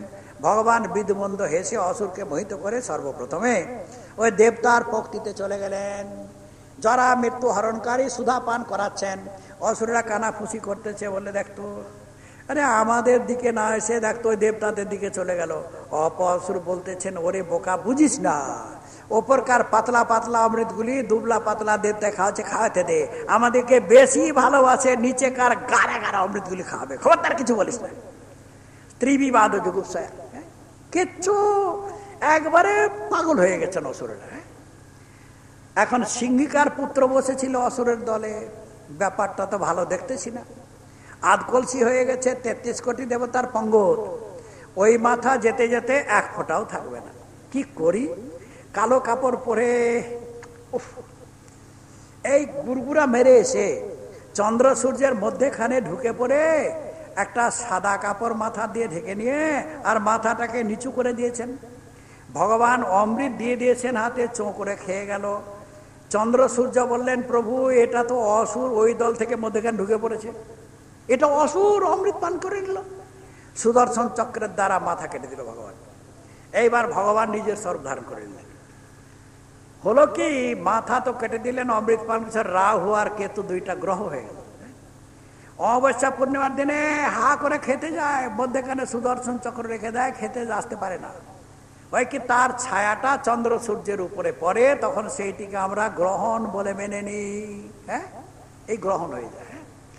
এইবার বলি মহারাজের চেতনা হলো, বলে আরে এটা তো স্ত্রী নয়, এটা তো বিষ্ণু আমাদের ঠকালো, মার মার করে একবারে অস্ত্র শস্ত্র ধাবমান হলেন। অমৃত পান করে শক্তিশালী দেবতাগণ যুদ্ধ করতে আরম্ভ করলেন, কিন্তু অসুরের সঙ্গে যুদ্ধ করে পারতেছেন না। মোহিত হয়ে গেলেন দেবতাগণ। ভগবান প্রকটিত হয়ে আসুরিক মায়াকে দূরীভূত করলেন, কালনেমিকে নিধন করেছিলেন, যে কালনেমি হয়েছে কংস। হ্যাঁ, কালনেমিকে নিধন করলেন। এইবার দেবরাজেন্দ্র করলেন কি, বজ্রের দ্বারা বলির মস্তক কেটে দিলেন। বলিকে পড়তে দেখে জম্ভাসুর আসলো, জম্ভাসুরের মাথা কেটে দিলেন। জম্ভাসুর যখন পড়ে গেল, নমুচি দানব আসলেন, নমুচি দানবের স্কন্ধে বজ্র নিক্ষেপ করলেন। নমুচি দানবের একটু ত্বচাও কাটলো, চামড়াও কাটলো না। দেবরাজ বলতেছেন বজ্র কোনো কাজের নয়, আর ধরবো না। আকাশবাণী হলো, বলে মহারাজ একে আমি বর দিয়েছি, শুখা এবং ভিজা বস্তুর দ্বারা মরবে না, তুমি অন্য উপায় চিন্তা করো। শুকাতেও মরবে না, অসুর এত কায়দা করে বর নিয়েছে, শুকাতেও মরবে না, ভিজাতেও মরবে না। কি করবে না কোন উপায়? এই জলের ফেনা, সেটা শুকাও নয় ভিজানো মাঝামাঝি, তো জলের ফেনাটা বানের মধ্যে লাগিয়ে বান ছাড়লে নমুচে দানবের মাথা কেটে দিলেন। হাজার হাজার দানব সব রণাঙ্গনে সব ছিন্ন মস্ত সব পড়ে গেল। ব্রহ্মা এবার নারদকে পাঠালেন, আর যাও যুদ্ধ বন্ধ করো, দেবতাগণের কার্য সাধন হয়ে গেছে, আমার আদেশ যুদ্ধ বন্ধ করো। এইবার দেবতারা আর স্বর্গরাজ্য প্রাপ্ত হয়ে গেলেন। হ্যাঁ, যত মরে গিয়েছিল অসুর সবকে সঞ্জীবনী বিদ্যার দ্বারা শুক্রাচার্য সকলকে সঞ্জীবিত করে দিলেন। এইবার বলি মহারাজ ব্রহ্মচর্য ধারণ করে গুরু সেবা করতে আরম্ভ করলেন। শুক্রাচার্য প্রসন্ন হয়ে তাকে বিশ্বজিতা যজ্ঞ করালেন। বিশ্বজিতা যজ্ঞতে যখন পূর্ণাহুতি দিয়েছিলেন, অগ্নি দেবতা সাক্ষাৎ রূপে প্রকটিত হয়ে ধনুর বাণ দিলেন, তুন দিলেন, প্রহ্লাদ দিলেন বিজয়মালা। এইবার স্বর্গে গিয়ে আক্রমণ করেছেন। দেবরাজ ইন্দ্র দেখে বললেন, গুরুদেব আমার পূর্বসূত্র এসে, তুই পারবি না, এখন পালা, ঘর থেকে পালা, পারবি না। শুক্রাচার্যকে ব্রহ্মতেজ দিয়েছে, বিষ্ণু ব্যতীত কেউ একে পারবে না, তুই পালা, নিজের কল্যাণ চাস তো প্রাণ দিয়ে পালা, ঘর থেকে ছেড়ে পালা, বনে পালা, উপায় নেই। সব দেবতারা পালিয়ে গেল। বনে বনে কেঁদে কেঁদে ঘুরে বেড়াচ্ছেন। ত্রিভুবনের আধিপত্য বলি মহারাজ প্রাপ্ত হলেন। বলি মহারাজের স্বর্গরাজ্য নিরন্তর থাকে, এই জন্য শত অশ্বের যজ্ঞতে দীক্ষিত করালেন। কোথায়? গুজরাট প্রদেশে পরে ভাগবতের নাম ভৃগুকচ্ছ, উপস্থিত নাম হচ্ছে ভরত। ভরত নামে স্টেশন রয়েছে নর্মদা নদীর উত্তর তটে, সেই স্থানে শত অশ্বের যজ্ঞতে দীক্ষিত হলেন। এদিকে হয়েছিল কি, কশ্যপ ঋষি অনেকদিন ভজন করার পর আশ্রমে এসেছেন। অদিতিকে অত্যন্ত দুঃখিত দেখলেন, বলে আমি আশ্রমে আসলাম, কোথায় আনন্দিত হবে, তোমাকে দুঃখিত কেন দেখতেছি? বলে আপনার অবিদিত কিছু নেই, আমার পুত্রগণ বনে বনে ঘুরে বেড়াচ্ছে, আমার পুত্রের কল্যাণ বিধান করুন। কশ্যপ ঋষি খুব করে হাসলো, বলে দেখো তো সংসারে কে কার, কাউরি তো কেউ নয়, অথচ কি মোহ, ক দেহ ভৌতিক অনাত্মা কচাত্মা প্রকৃতি পরা, কশ্য কে পতি পুত্রাদ্যা মোহ এবহি কারণম। কে কার পতি, কে কার পুত্র, কেউ কাউরি নয়, সংসারের মমতায় বন্ধনের কারণ। হ্যাঁ, দেখো দেবী, এখন তো তারা গুরু কৃপায় বলবান, কেন গুরু আগার মেহরবান তো চেলা পেহলবান। গুরুর আশীর্বাদ যদি থাকে তাহলে তাকে কেউ নড়াতে পারবে না। তাহলে তুমি পুত্র রক্ষার জন্য আমার শরণাগত হয়েছ, তুমি পয়ব্রতের দ্বারা ভগবানের আরাধনা করো, ভগবান প্রসন্ন হলে তোমার মনোকামনা পূর্ণ হবে। কিভাবে পয়ব্রত করবেন কশ্যপ ঋষি সবকিছু বলে দিলেন। হ্যাঁ, দেখো 112টি আহুতি অগ্নির মধ্যে দেবে। হ্যাঁ, 108 বার মন্ত্র জপ করবে, ভগবানকে প্রদক্ষিণা করবে, সাষ্টাঙ্গ দণ্ডবোধ করবে, 3 সন্ধ্যা স্নান করবে, আর ভগবানের আরাধনা করবে, ব্রহ্মচর্য পালন করবে, পৃথিবীতে শয়ন করবে, অসৎ কথা বলবে না, কাউরি হিংসা করবে না, 12 দিন পর্যন্ত কেবল দুগ্ধ পান করে ভগবানের ভজন করো। যেমন ভাবে বলেছিলেন সেইভাবে ভজন করলেন। ভগবান বিষ্ণু প্রকটিত হয়ে গেলেন। অদিতি মাতা হাত জোর করে স্তুতি করলেন, যজ্ঞেশ্বর যজ্ঞ পুরুষ অচ্যুত তীর্থপাদ, তীর্থশ্রব শ্রবণ মঙ্গল নাম ধেয়া। হে যজ্ঞেশ, হে যজ্ঞ পুরুষ, হে অচ্যুত, হে তীর্থপাদ, হে তীর্থশ্রব, শ্রবণ করলেই যে মঙ্গল হয়। তাহলে দেখা যাচ্ছে গার্হস্থ আশ্রমে যে ভগবানকে লাভ করা যাবে না তার কোনো মানে নেই। হ্যাঁ, পতি পত্নী একাগ্র চিত্তে গোবিন্দ আরাধনা করলে গোবিন্দের কৃপা যে সেই স্থানেও আসে। গোবিন্দের কৃপা তো কোনো কিছু বেছে আসে না। ভগবান প্রকটিত হলেন, বললেন যে দেখো দেবমা, তো তোমার মনের অভিপ্রায় অবগত হয়েছি, তুমি পুত্রগণকে স্বর্গে বিহার করতে দেখতে চাও, কিন্তু দেখো এখন তাকে যুদ্ধ করে পারা যাবে না, যেহেতু গুরু কৃপা বলে বলিয়ান। হ্যাঁ, তবে তুমি পুত্র রক্ষার জন্য আমার ভজন করেছ, হ্যাঁ আমি অংশেতে তোমার পুত্র রূপে জন্মগ্রহণ করে আর তোমার পুত্রগণকে রক্ষা করব, তুমি কশ্যপ ঋষির শরণাগত হও। নৈতাৎ পরস্মাখ্যাম পৃষ্ঠ আপনি কথঞ্চন সর্বং সম্পদ্যতে দেবী দেব গুজ্জম সুসমৃতম। দেখো দেবী, দেবতা যে কথাটি বলে সেইটি গোপনে রাখলে সিদ্ধ হয়, বলে দিলে কিন্তু সিদ্ধিতে বিঘ্ন এসে উপস্থিত হয়। হ্যাঁ, বলতে নেই, দেবতার কথাটি গোপনে রাখতে হয়। হ্যাঁ, কিন্তু যুধিষ্ঠির মহাশয়ের অভিসম্পাদ রয়েছে, যত গোপন কথা আপনার 2 দিন 4 দিন 10 দিন 2 মাস 6 মাস 2 বছর মধ্যে ফুস করে একদিন বাইরে যাবে। মা বোনেদের পেটে গোপন কথা থাকবে না, যুধিষ্ঠির অভিসম্পাদ রয়েছে। একদিন এক সময় এক শহরে অনেক ক্রয় করে, এর দোকানে যদি 10 লাখ টাকা বিক্রি হলো তো অন্য দোকানে 5,000 হয় না। সব চিন্তায় পড়ে গেলেন, এ কি করে, কি জানে, কি যন্ত্রমন্ত্র জানে। সব গ্রাহক তার দোকানে যায়, একই রেটে একই জিনিস আমাদের দোকানে কেউ আছে না, তার দোকানে যায়। জানতে হবে, কি করে জানা যাবে? একে জিজ্ঞাসা করলে তো বলবে না। নিজের নিজের স্ত্রীকে সকলে বললেন তোমরা যাও, ওই ওই বণিকের স্ত্রীর সঙ্গে তোমরা সই পাতিয়ে নাও, সই পাতিয়ে নাও। এক একদিন এক একজনা যাবে, ফল মূল মিষ্টি আঙুর বেদানা পেস্তা নিয়ে যাবে, খুব খাওয়া দাওয়া ধুমধাম আরম্ভ হয়ে যাবে। তোমাদের ঘরে আসবে, তখন তোমরা খুব খাওয়াবে, ধুমধাম করবে। যখন ঘনিষ্ঠ হয়ে যাবে তখন জিজ্ঞাসা করবে তার প্রতি কি করে, তাদের দোকানে এত গ্রাহক কেন যায়, জিজ্ঞাসা করবে। তো এটি জানতে পারলে আমরা বেঁচে যাবো, নচেত আমাদের উপায় নেই। না জানি কি করে, ওর দোকানে সব যায়, আমাদের দোকানে কেউ আসে না। হ্যাঁ, ঠিক সেইভাবেতে সই পাতিয়ে নিলেন, সই পাতিয়ে নিলেন। সই পাতিয়ে নিয়ে এখন ধীরে ধীরে যখন ঘনিষ্ঠতা হয়ে আসলো, অন্য বণিকের স্ত্রীগুলি যে, হা গো তোমার প্রতি কি করে গো, শুনি তোমাদের দোকানে খুব বেশি বিক্রি হয়। হ্যাঁ, কি করে তোমার প্রতি? বলে আমি তো জানি না, আমি আজকে জিজ্ঞাসা করে কাল বলে দিব তোকে, আজকে জিজ্ঞাসা করে কাল বলে দেব। পরের দিন এসেছেন, পেটের কথাটি নিবার জন্য খুব পদসেবা করতে করতে মৃদুমন্দ ভাবে বলতেছেন, হা গো শুনিয়া আমাদের দোকানে খুব বেশি বিক্রি হয়, তুমি কি করবে?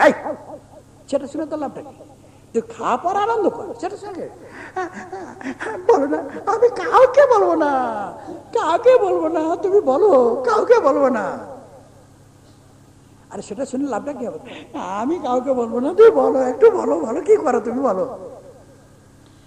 সে মনে মনে ভাবলো যে আগে পরীক্ষা না করে বাবা বলা হবে না, আগে পরীক্ষাটা করব, তারপরে বলতে হয় বলবো। বলে আরে আজকে নয়, 3 দিন পরে বলবো। তার সখীকে বললো, বলেছে 3 দিন পরে বলে দিবে, তখন তোকে বলে দিব, 3 দিন পরে বলবো বলেছে। হ্যাঁ, তো 2 দিনের পর হলো কি,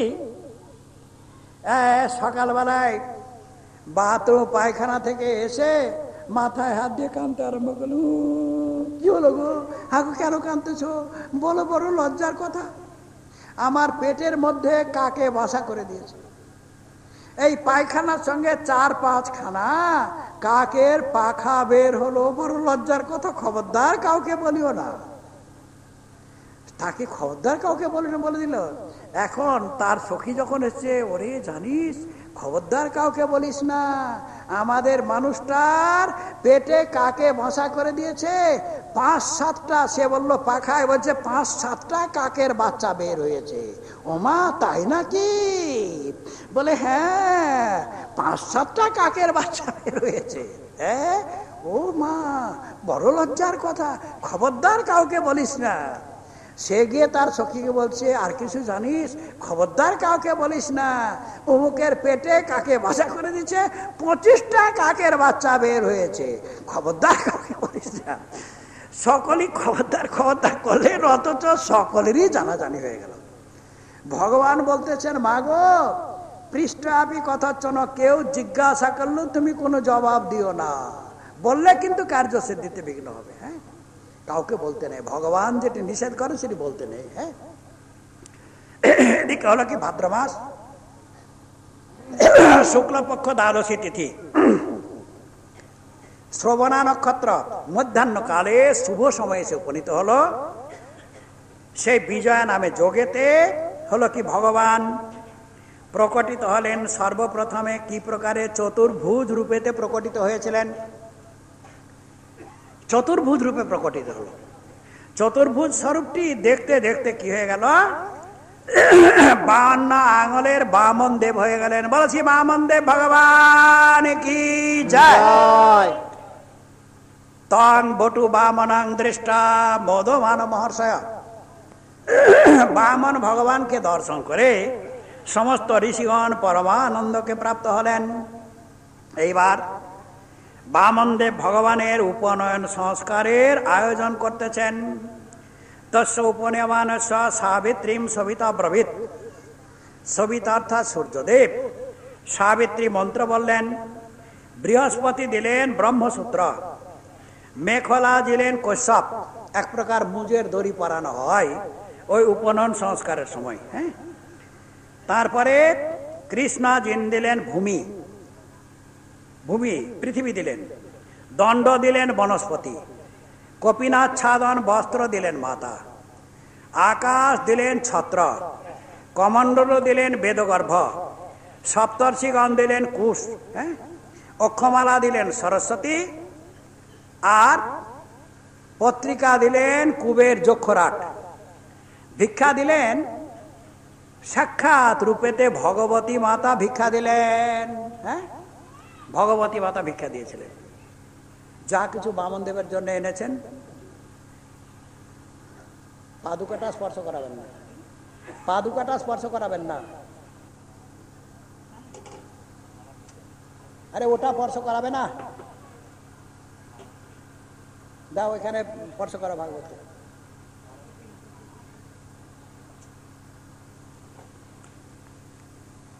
আরে দেরি করায় না, কথাতে দেরি হবে। এখন কোথায় কি প্রয়োজন মতো এসে কাছে থাকতে হয় না। বামনদেব ভগবান ব্রহ্মচারীর বেশে সুসজ্জিত হয়ে আগে আপনার ব্রহ্মচর্য ধর্ম শুনে আসলেন। 7 বারই উপনয়ন সংস্কারের পর 7 বাড়িতে ভিক্ষা করার নিয়ম। বামনদেব ভগবান করলেন কি, ওই ভগবতী মাতার কাছ থেকে ভিক্ষা এনে গুরু বৃহস্পতিকে ঝোলাটা দিয়ে দিয়েছেন। বলে বেটা ঝোলা ভরে ভিক্ষান, এখন ব্রহ্মচারী গুরুর আদেশ লঙ্ঘন করতে পারবেন না।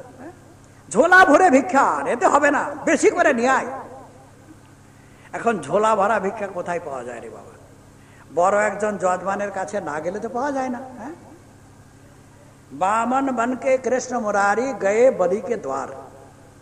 ভগবান আজ ভক্তের জন্য করলেন কি, স্বয়ং ভিক্ষা করার জন্য বলি মহারাজের দরজায় গিয়ে উপনীত হলেন। বলি মহারাজ বামন ভগবানকে দর্শন করে পরম সমাধা করলেন। স্বাগতং তেন বস্তুভ্যং ব্রহ্মণ কিঙ্কর বামতে। সাক্ষাৎ ব্রহ্মর্ষিগণের তেজ আজকে আমি যজ্ঞে পূর্ণাহুতি দিয়েছি, তাহার ফলেতে আপনার দর্শন পেয়েছি। আপনার কি সেবা করে আমি ধন্য হতে পারি বলুন? আপনার কি যা চাই তা বলুন। গাভী চাই, সোনা দানা চাই, অথবা ব্রহ্মচারী আছেন বিয়ে করতে চান, গ্রাম নগর রাজ্য সম্পদ যা চাই বলুন, এ দাস সেবা করবে। ভগবান বলতেছেন তুমি গায়ে দিলে কি হবে? বলে গায়কে ঘাস খাওয়াতে হবে, গোবর ফেলতে হবে, 1 বছর পরে বাচ্চা হবে, সেই বাচ্চাটাকে খাওয়াতে হবে, তারপরে তখন দুধ খেতে পাবেন। বলে উরি বাবা, এতগুলি ঝগড়া আমি করতে পারবো না। তাহলে সোনা দানা নিয়ে নেন। বলে দিয়ে নেবেন তো তাহলে কেউ লুকিয়ে রাখতে হবে, কেউ জানতে পারলে আপনার মাথায় বাড়ি দিয়ে নিয়ে চলে যাবে। ও আমার নিবে, আমার মানতে বাড়ি দিয়ে, বলে তাহলে আমি নেব না। তাহলে বিয়ে করুন। বলে বিয়ে করলে কি হবে? বলে আপনার ছেলে হবে। বলে কয়টা? বলে দেখো তো আমি কি করবো কয়টা, আজকাল তো 10-12টা রকম হয় না। হ্যাঁ, বলে এতগুলি ছেলে হবে, তাকে খাওয়াতে। বলে তোমাকে খাওয়াতে হবে। 10-12টা ছেলে হলে 10-12টা যে বেঁচে থাকবে তার মানে না, 2-4টা মরতেও পারে। মরলে কিন্তু তখন সে কাঁদতে হবে, করে কাঁদতে হবে। হ্যাঁ, যে কাজ করলে কাঁদতে হয় আমি পাবো না, আমি দেখছি কিছু নিলেই বিপদ, আমি কিছু নেব না। তাহলে তে দাস কৃতার্থ হবে কি করে? তুমি যখন নিতান্ত ছাড়বে না, তখন আমার এই পায়ে 1, 2, 3 পদ ভূমি দেবো, আর বেশি ছিল না। বলে বলি মহারাজ বলছে অহো ব্রাহ্মণ দায়াদা বতস্তে বৃদ্ধ সম্মতা। তুমি বড় বড় কথা বলতে জানো, কিন্তু স্বার্থ বিষয় তোমার কিছু জ্ঞান নাই। আমার কাছ থেকে দান নিয়ে আবার অপরের কাছে দিয়ে হস্ত প্রসারিত করে অপমানটা আমার হবে। এই বলি মহারাজ একজন ব্রাহ্মণের পেট ভরাতে পারে নাই। মহারাজ জিদ্দিবাজি করবেন না, জীবনে কারোর কাছে হাত পাততে হবে না, এত সম্পদ আপনি নিয়ে নেন, আমার অনুরোধ রক্ষা করবেন না। সন্তুষ্টি ব্রাহ্মণের ব্রহ্মতেজ বর্ধিত হয়, আমি নেব না। বলে বাঞ্ছা তো প্রতিকৃতম, 3 পদ নিয়ে সন্তুলেন। শুক্রাচার্যকে বললেন গুরুদেব বড় সন্তোষী ব্রাহ্মণ, কিছু নিতে চায় না, 3 পদ ভূমি নিবে, আপনি একটু সংকল্প মন্ত্রটা বলে দেন না। স্নান দান হবন আগে সংকল্প করতে হয়, বলে দেন না। বলে বেটা কে চিনিস? দেখ রে বাবা তোপে কর দেখো দাবা, দেখতেছি সে বামন, এ না এ বিষ্ণু, তোর সমস্ত হরণ করে দেবতাকে দিবার জন্য এসেছেন, একে তুই 3 পদ ভূমি দিব না বল। গুরুদেব আমি দেব যে বলে দিয়েছি। ভাই জানিস কতগুলি স্থলে মিথ্যা কথা বললে দোষ হয় না, জানিস? দেখ, ত্রিশু নর্ম বিবাহে চ বিপ্রাট বৃত্তার্থে প্রাণ সংকটে গো ব্রাহ্মণার্থে হিংসাম নানিতম সাম যুগুষিতম। নিজের স্ত্রীর নিকটে মিথ্যা কথা বলে যদি অর্থ সংগ্রহ করে রাখা হয় তাহলে কোনো পাপ হয় না।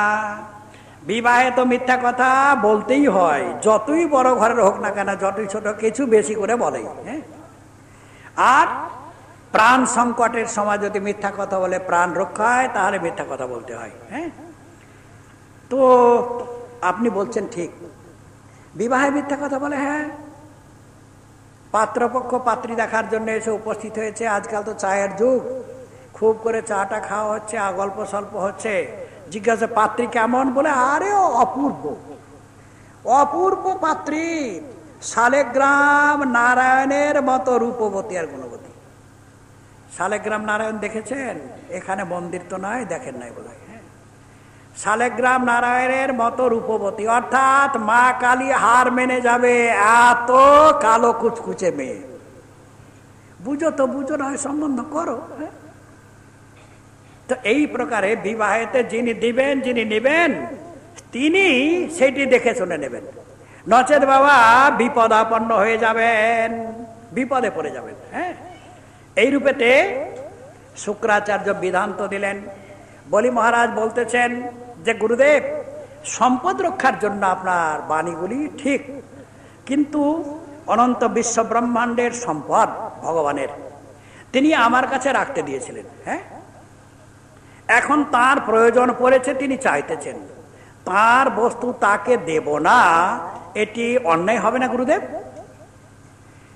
কেউ যদি কারোর নিকটে কোনো বস্তু গচ্ছিত রাখে, তার প্রয়োজন মতন যদি চায়, তাহলে তাকে দেব না বললে অন্যায় হবে না?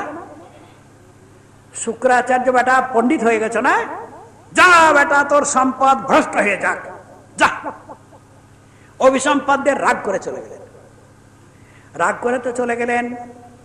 এখন বলি বলতেছেন যে গুরুদেব তো রাগ করে চলে গেল, বিনা সংকল্পে তো দান করা যায় না।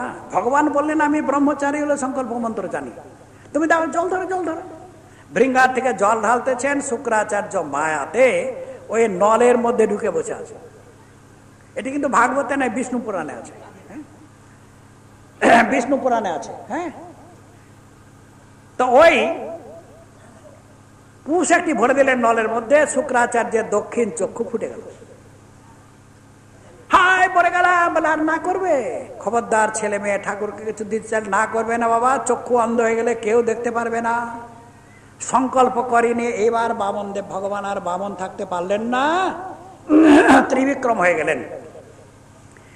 এক পদে সমগ্র পৃথিবী মেপে নিলেন, আর এক চরণে সপ্ত স্বর্গ মেপে নিলেন। এমন ভাবে চরণটিকে বিস্তৃত করেছিলেন, ব্রহ্মাণ্ডের অষ্ট আবরণ ভেদ করে বিরজা নদীর জলধারা চরণকে প্রক্ষালিত করে ব্রহ্মাণ্ডের মধ্যে প্রবিষ্ট হয়েছে, তা হয়েছে গঙ্গা।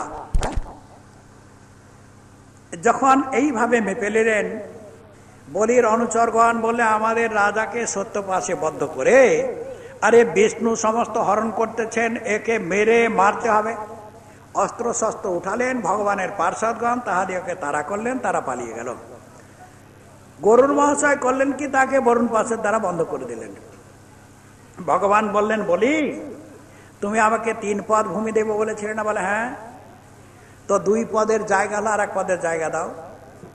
বলে দেখুন প্রভু, আমি তো মিথ্যা কথা বলবো না, আগে আপনি দেখালেন এই 4 আঙুল পাম, 1 2 3।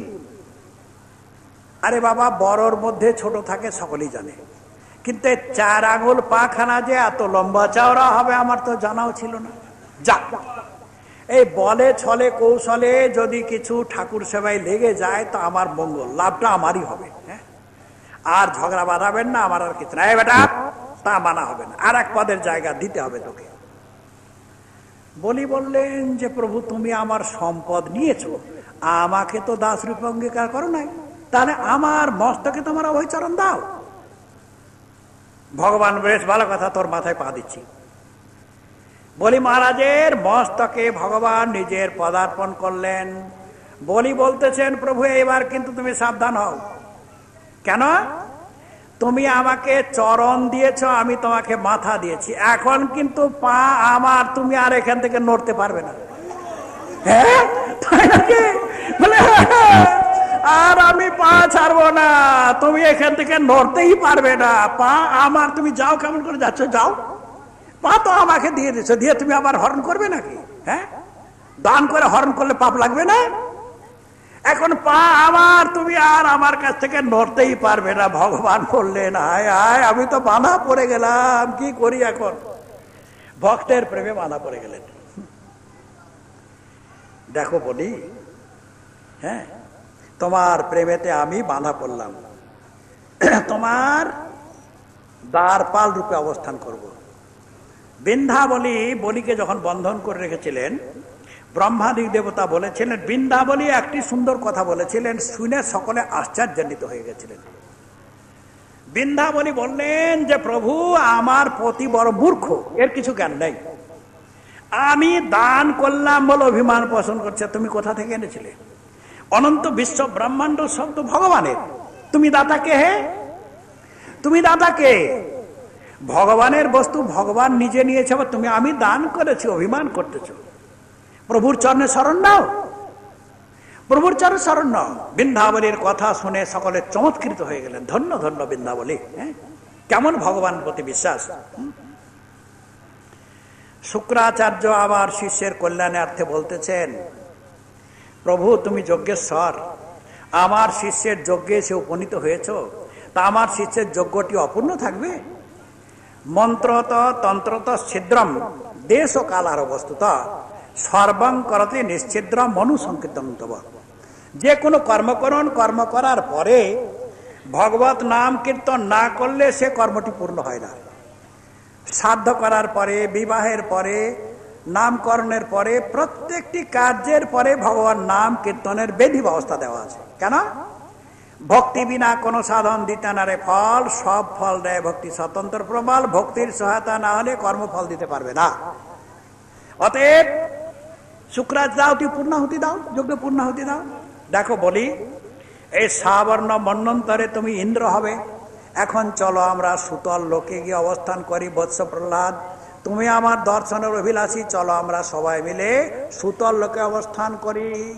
এই রূপে ভগবান বলির দরজাতে প্রহারী হয়ে অবস্থান করতেছেন, বলির দরজাতে প্রহারী হয়ে অবস্থান করতেছেন। এদিকে লক্ষ্মী দেবী পড়লেন বিপদে। প্রভু কোথায় গেল, অনুসন্ধান পাচ্ছেন না, কোথায় গেল, কোথায় গেল? অনুসন্ধান পেলেন, বলির দরজাতে তিনি প্রহারী হয়ে বন্দী হয়ে গেছেন। লক্ষ্মী দেবী সাক্ষাৎ বলির দরজাতে সুতল লোকে গিয়ে উপনীত হলেন। কোন দিন? ওই রাখি পূর্ণিমার দিন।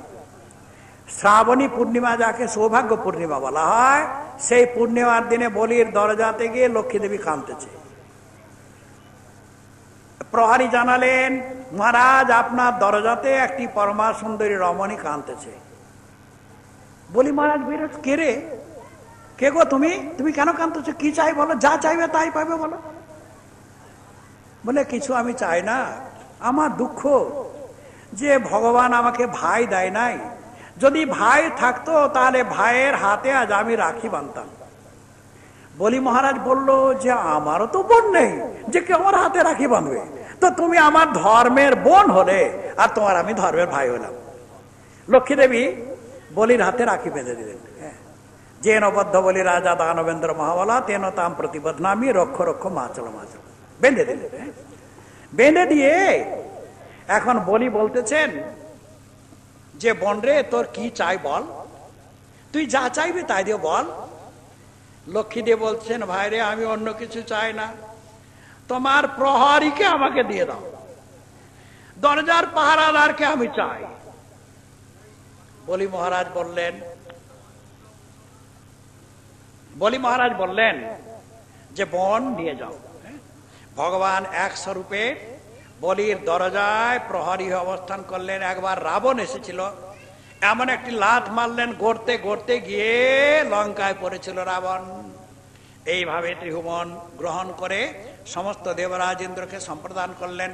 দেবরাজ ইন্দ্র বামনদেব ভগবানকে স্বর্গে নিয়ে গেলেন। স্বর্গে একটি বামন বৈকুণ্ঠ রয়েছে। এক সময় হয়েছিল কি, সত্যব্রত মহারাজ কৃতমালা নদীর জলেতে তর্পণ করতেছিলেন। হস্তের মধ্যে একটি মৎস্য এসে যায়। হস্তের মধ্যে মৎস্য এসে যায়। সেই মৎস্যটি তাকে জলের মধ্যে ছেড়ে দেয়। মৎস্যটি বলছেন, মহারাজ বড় মাছ আমাকে খেয়ে যাবে, আমাকে রক্ষা করো। বলে আরে না, খাবে না। তখন বলে না, আমাকে খেয়ে যাবে। কমণ্ডলুর মধ্যে রাখলেন, তৎক্ষণাৎ বড় হয়ে গেল। কলসির মধ্যে রাখলেন, বড় হয়ে গেল। পুকুরের মধ্যে ফেললেন, বড় হয়ে গেল। উঠিয়ে নিয়ে সমুদ্রের মধ্যে ছাড়লেন, নিযুত যোজন লম্বা চওড়া হয়ে গেল। বলে তুমি কে? কেন প্রভু তুমি মৎস্যরূপ ধারণ করেছ? তুমি তো সাক্ষাৎ নারায়ণ। বলে দেখো, আজ হইতে সপ্তম দিবসে পৃথিবী প্রলয় হয়ে যায়, প্রলয় সমুদ্রে বিহার করব। পৃথিবী রূপী নৌকাকে বাসুকি নাকে রশি করে তুমি আমার সিংহের মধ্যে বেঁধে দিও। এই মৎস্য ভগবান যাহা বলেছেন তাহা হইয়াছে মৎস্য পুরাণ। সেই সত্যব্রত মহারাজ হয়েছিলেন কে? সার্ধদেব বনু। সার্ধদেব বনুর কোনো পুত্র ছিল না। বশিষ্ঠ ঋষিকে আহ্বান করে যজ্ঞ করান। যজ্ঞচ্ছিষ্ট চরু আর তাকে দেবেন। তো এদিকে হয়েছিল কি, মনু পত্নী শ্রদ্ধা এসে ঋত্বিকগণকে জিজ্ঞাসা হলেন যে রাজা কেন যজ্ঞ করছে গো? বলে পুত্রের জন্য। বলে আরে রাজার কাছে প্রজা থাকে, সৈন্য থাকে, মন্ত্রী থাকে, আমি ঘরে একাই বসে থাকি, ভালো লাগে না। পুত্রটা কন্যা, কন্যা মন্ত্রে তোমরা পূর্ণাহুতি দাও। কন্যা মন্ত্রে ঋত্বিকগণ পূর্ণাহুতি দিলেন, হয়ে গেল কন্যালা নামে একটি কন্যা। বলতেছেন সার্ধদেব, বলে গুরুদেব ব্রাহ্মণের বাণী মিথ্যা কেন হলো? আমি পুত্রের দরকার, কন্যা কেন হলো? বসে আরে কন্যা কেন হলো? বলে রানী কন্যার জন্য প্রার্থনা করেছে, আমরা কন্যা মন্ত্রে পূর্ণাহুতি দিয়ে দিয়েছি। বলে মহারাজ, বলে রানী ফানি আমি জানি না, আমার পুত্রের দরকার, নিয়ে যাওয়া মেয়ে আমি নেবো না, যেখানে সেখানে দিয়ে দাও, আমি নেবো না। বশিষ্ঠ বললেন বেটা চিন্তা করিস না, এই মেয়েটাকে আমি ছেলে করে দিচ্ছি, তারা ভগবানের স্তব করে ধ্যান করলেন। প্রভু এই রাজা পুত্র কামনা করেছিল, এই ব্রাহ্মণগণের ভুলের জন্য কন্যা হয়ে গেছে। প্রভু আপনি যদি ব্রাহ্মণগণের মর্যাদা রক্ষা না করেন তাহলে ব্রাহ্মণ্যদেব ব্রাহ্মণের মর্যাদা থাকবে না। ভগবান প্রসন্ন হয়ে প্রকটিত হয়ে করলেন কি, ওই ছেলে মেয়েটাকে ছেলে করে দিল। তার নাম হলো সুদ্যুম্ন। সুদ্যুম্ন একবার উত্তরাখণ্ডে মৃগা করতে চলে যায়। মৃগা করতে গমন করে একটি বন মধ্যে প্রবিষ্ট হওয়ার সঙ্গে সঙ্গেই যত ঘোড়া ছিল সব ঘড়ি হয়ে গেল, যত সৈন্য ছিল সব স্ত্রী হয়ে গেল, সুদ্যুম্নও স্ত্রী হয়ে গেল। পরীক্ষিত মহারাজ জিজ্ঞাসা হলেন, গুরুদেব এমন বন কে সৃষ্টি করেছিল যেখানে গেলেই সব স্ত্রী হয়ে যায়? বলে আর বলিস না বাবা, মহাদেব দেবীর সহিত বিহারে নিরত ছিলেন। কতকগুলি ঋষি না বুঝে ভগবত দর্শনের জন্য বনের মধ্যে প্রবিষ্ট হয়ে যায়। এখন ঋষিগণকে দেখে পার্বতী দেবী তো লজ্জায় মরে গেলেন, দূরে পালিয়ে গেলেন, হায় মরে গেলাম। ভগবান মহাদেব পার্বতীকে লজ্জিতা দেখে বলে, এই বনে যে পুরুষ প্রবেশ করবে সব স্ত্রী হয়ে যাবে। পুরুষকে দেখে স্ত্রীর যত লজ্জা, স্ত্রীকে দেখে তত লজ্জা নেই। এই জন্য সেই বনে কেউ প্রবেশ করত না, না বুঝে ঢুকে পড়েছিলেন, হয়ে গেলেন স্ত্রী। এখন রাজ্যে ফিরে আসবে কি করে? আমাদের রাজা পুরুষ কোথাকার মেয়ে ছেলে রাজা হতে আসছে রে? একে তারা মেরে পিঠে তারা লজ্জাতে রাজ্যেও আসতে পারতেছেন না, বনে বনে ঘুরে বেড়াচ্ছেন। তখন তার নাম হয়েছিল ইলা। এত পরমা সুন্দরী। বনের অধিদেবতা হইতেছেন কে? বুধ, চন্দ্রমার পুত্র। তো বনের অধিদেবতায় ইলাকে দর্শন করে তার সৌন্দর্যে যৌবনে মোহিত হয়ে তাহাকে অঙ্গীকার করেন, বিবাহ করেন। তাতে থেকে একটি পুত্র হয়, তার নাম হয় পুরুরবা। পরিশেষে ওই স্ত্রী রূপেতে এসে বশিষ্ঠ ঋষির নিকটে প্রার্থনা করলেন। বশিষ্ঠ ঋষি বলল, বাবা একবার তো আমি তুমি মেয়ে হয়েছিল, ছেলে করেছে, আর আমি পারবো না। এইবার যদি তোমায় করতে পারে তো মহাদেব করতে পারবে, তাছাড়া কাউরি হাত নেই। আর মহাদেবের আরাধনা করলেন। মহাদেব বললেন যে দেখ বাবারে, আমি একটা কথা বলেছি আর তুই আমার ভজন করেছিস, আর তোরটা থাক আমারটাও থাক। 1 মাস স্ত্রী আর 1 মাস পুরুষ, যা আধাভাগি হয়ে গেল, যা ভোলা বাবা ভাগ করে দিলেন, যা ভাগ করে দে। 1 মাস পুরুষ আর 1 মাস স্ত্রী, আর তোরটা থাকলো আমারটাও থাকলো, যা। যখন পুরুষ হয়ে গেলেন, রাজ্যে এসে উপনীত হলেন, প্রজাগণকে পালন করেন। যখন স্ত্রী হয়ে যায়, ঘর থেকে আর বের হয় না। কি করছে রাজা? বলে ভজন করছে। 1 মাস পর্যন্ত এবার রাজ্য চলে নাকি? প্রজাগণ বিরক্ত হয়ে গেলেন। তখন করলেন কি, পুরুরবাকে রাজ্য ভার দিয়ে আর তিনি গোবিন্দ ভজন করার জন্য চলে গেলেন। সেই যে সাধ্যদেবের আরো কয়টি ছেলে ছিল, ইক্ষাকু ঋগ সর্জাতে ধৃষ্ট ধৃষ্ট করসকা নরিসন্ত পৃষদঞ্চ নভাগঞ্চ কবিং বিভম। এই নভাগ হইতে হয়, নাভাগ আর নাভাগ হইতে হয়েছিল কে? অম্বরীশ মহারাজ। অম্বরীশ মহারাজ শশাগার আর পৃথিবীর আধিপত্য প্রাপ্ত হয়েছিলেন, কিন্তু মন গোবিন্দ চরণে সন্নিবিষ্ট করে রেখেছিলেন। বলে কি প্রকারে সম্ভব? ছোট্ট একটি সংসার নিয়ে আর ভজন করতে বসে মনটাকে নিয়ে যেতে পারি না, আর তিনি মন গোবিন্দ চরণে সন্নিবিষ্ট করে রেখেছিলেন। কি উপায়? সবই মন কৃষ্ণ পদারবিন্দ বচাংসি বৈকুণ্ঠ গুণানুবর্ণনে করো হরে মন্দির মার্জনা দিশু শ্রুতিন চকার অচ্যুত সৎকথোদয়ে। এক একটি ইন্দ্রিয় ভগবানের সেবাতে নিযুক্ত করে রেখেছিলেন। বলে কি প্রকারে সম্ভবপর হয়? বলে দেহাভিমান থাকলে সম্ভবপর হবে না, তবে ইন্দ্রিয়গুলিকে ভগবানের সেবাতে নিযুক্ত করলে আপনা আপনি সমস্ত ইন্দ্রিয়গুলি ভক্তি রসে নিমজ্জিত হয়ে গেলে কেউই আর ভগবানের চরণ ছাড়তে পারে না। কি প্রকারে মন নিবিষ্ট করা যায়, ইহার দৃষ্টান্ত আমাদের ব্রজমণ্ডলে পাওয়া যায়। এখন তো অনেক ট্যাঙ্কি হয়ে গেছে, গ্রামে গ্রামে জল হয়ে গেছে। ব্রজের যত গ্রাম রয়েছে 364 গ্রাম ছিল পূর্ব যুগে, এখন তো 750 থেকে 800 গ্রাম হয়েছে। তো ব্রজের গ্রামের জল, কোন জলটি মিষ্টি জল নয়, কোন জলটি এমন লবণ যে মুখে দেওয়া যাচ্ছে না, কোন জলটি এমন তিতো যে আর মুখে দেওয়া যাচ্ছে, খাওয়া যাচ্ছে না। গ্রামে থেকে অন্তত 1 মাইল 1.5 মাইল মাঠের মধ্যে মিষ্টি জল রয়েছে, সেই স্থান থেকে ব্রজমাইরা সব জল নিয়ে আসে, মাথায় করে নিয়ে আসে, কলসি মাথায় করে।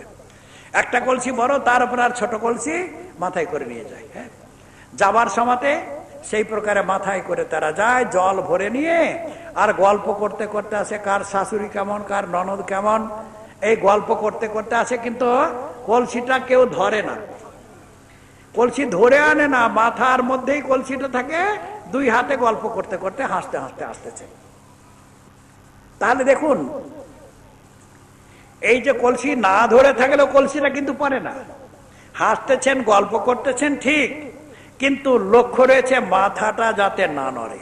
হ্যাঁ, মাথাটা না নড়ে, মাথা নড়লে কলসিটা পড়ে যাবে। হ্যাঁ, তো সেই প্রকারে সংসারে অবস্থান করতেছেন, কোনো আপত্তি নেই, কিন্তু মন যদি গোবিন্দ চরণে সন্নিবিষ্ট করা যায় তাহলে কিন্তু সংসারে থেকেও সংসার আপনাকে বন্ধন করতে পারবে না।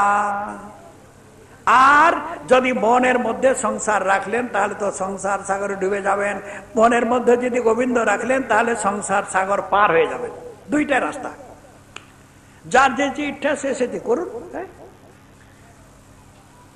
তো অম্বরীশ মহারাজ মন গোবিন্দ চরণে সন্নিবিষ্ট করে রেখেছেন। দেখুন, ভজন অনেকেই করেন, আমি পারলাম না, যাও তুমি করে দাও। হ্যাঁ, কিন্তু ওই পরের দ্বারা করলে স্বয়ং হয় না। 4টি স্থানে প্রতিনিধি চলে না। কেমন? বিবাহেতে প্রতিনিধি চলে না। কাউরি বিয়ের দিন ঠিক হয়ে গেছে, যখন বিয়ে করতে যাবে বলে ভাইরে আমার বারে বারে পায়খানা হচ্ছে, আর যদি বিয়ে করতে বসে পায়খানা পায় হাসি উঠে যায়, ভাই আমার পরিবর্তে যাও, তুমি বিয়ে করে আসো। যে বিয়ে করে আসবে তারই হয়ে যাবে, যে পাঠালো সে গন্ধ পাবে না। আর মশাই, মৃত্যুর সময় পরিবর্তন প্রতিনিধি চলে না। আমি কেন মরবো, আমার বাড়ির কুকুরটা মরে যাক, বলে বেটা নম্বর তো তোর আছে, তোকেই নিয়ে যাবো, ধরে কুকুরটাকে নিয়ে যাবো না। এই মৃত্যুর সময়তে প্রতিনিধিকে পাঠালে হবে না। আর ভোজনে প্রতিনিধি হয় না। উৎসব হবে, নিমন্ত্রণ তো পেয়েছি, কিন্তু কি করব, শরীরটা ভালো লাগছে না, 2বার 3বার পায়খানা হলো, বমি বমি ভাব করছে, দেখছি 10টা পর্যন্ত দেখলাম, উফ কি দুঃখের কথা, কি সুন্দর নিমন্ত্রণ, আর যেতে পারবো না, আরেকটু দেখি। যখন 11টা বেজে গেল, বলে ভাই রে আমার নিমন্ত্রণ তো ছিল, কিন্তু আমার শরীরটা খুব খারাপ আছে, ভাই যা তুই খেয়ে আয়। যে খেয়ে আসবে তারই পেট ভরবে, যিনি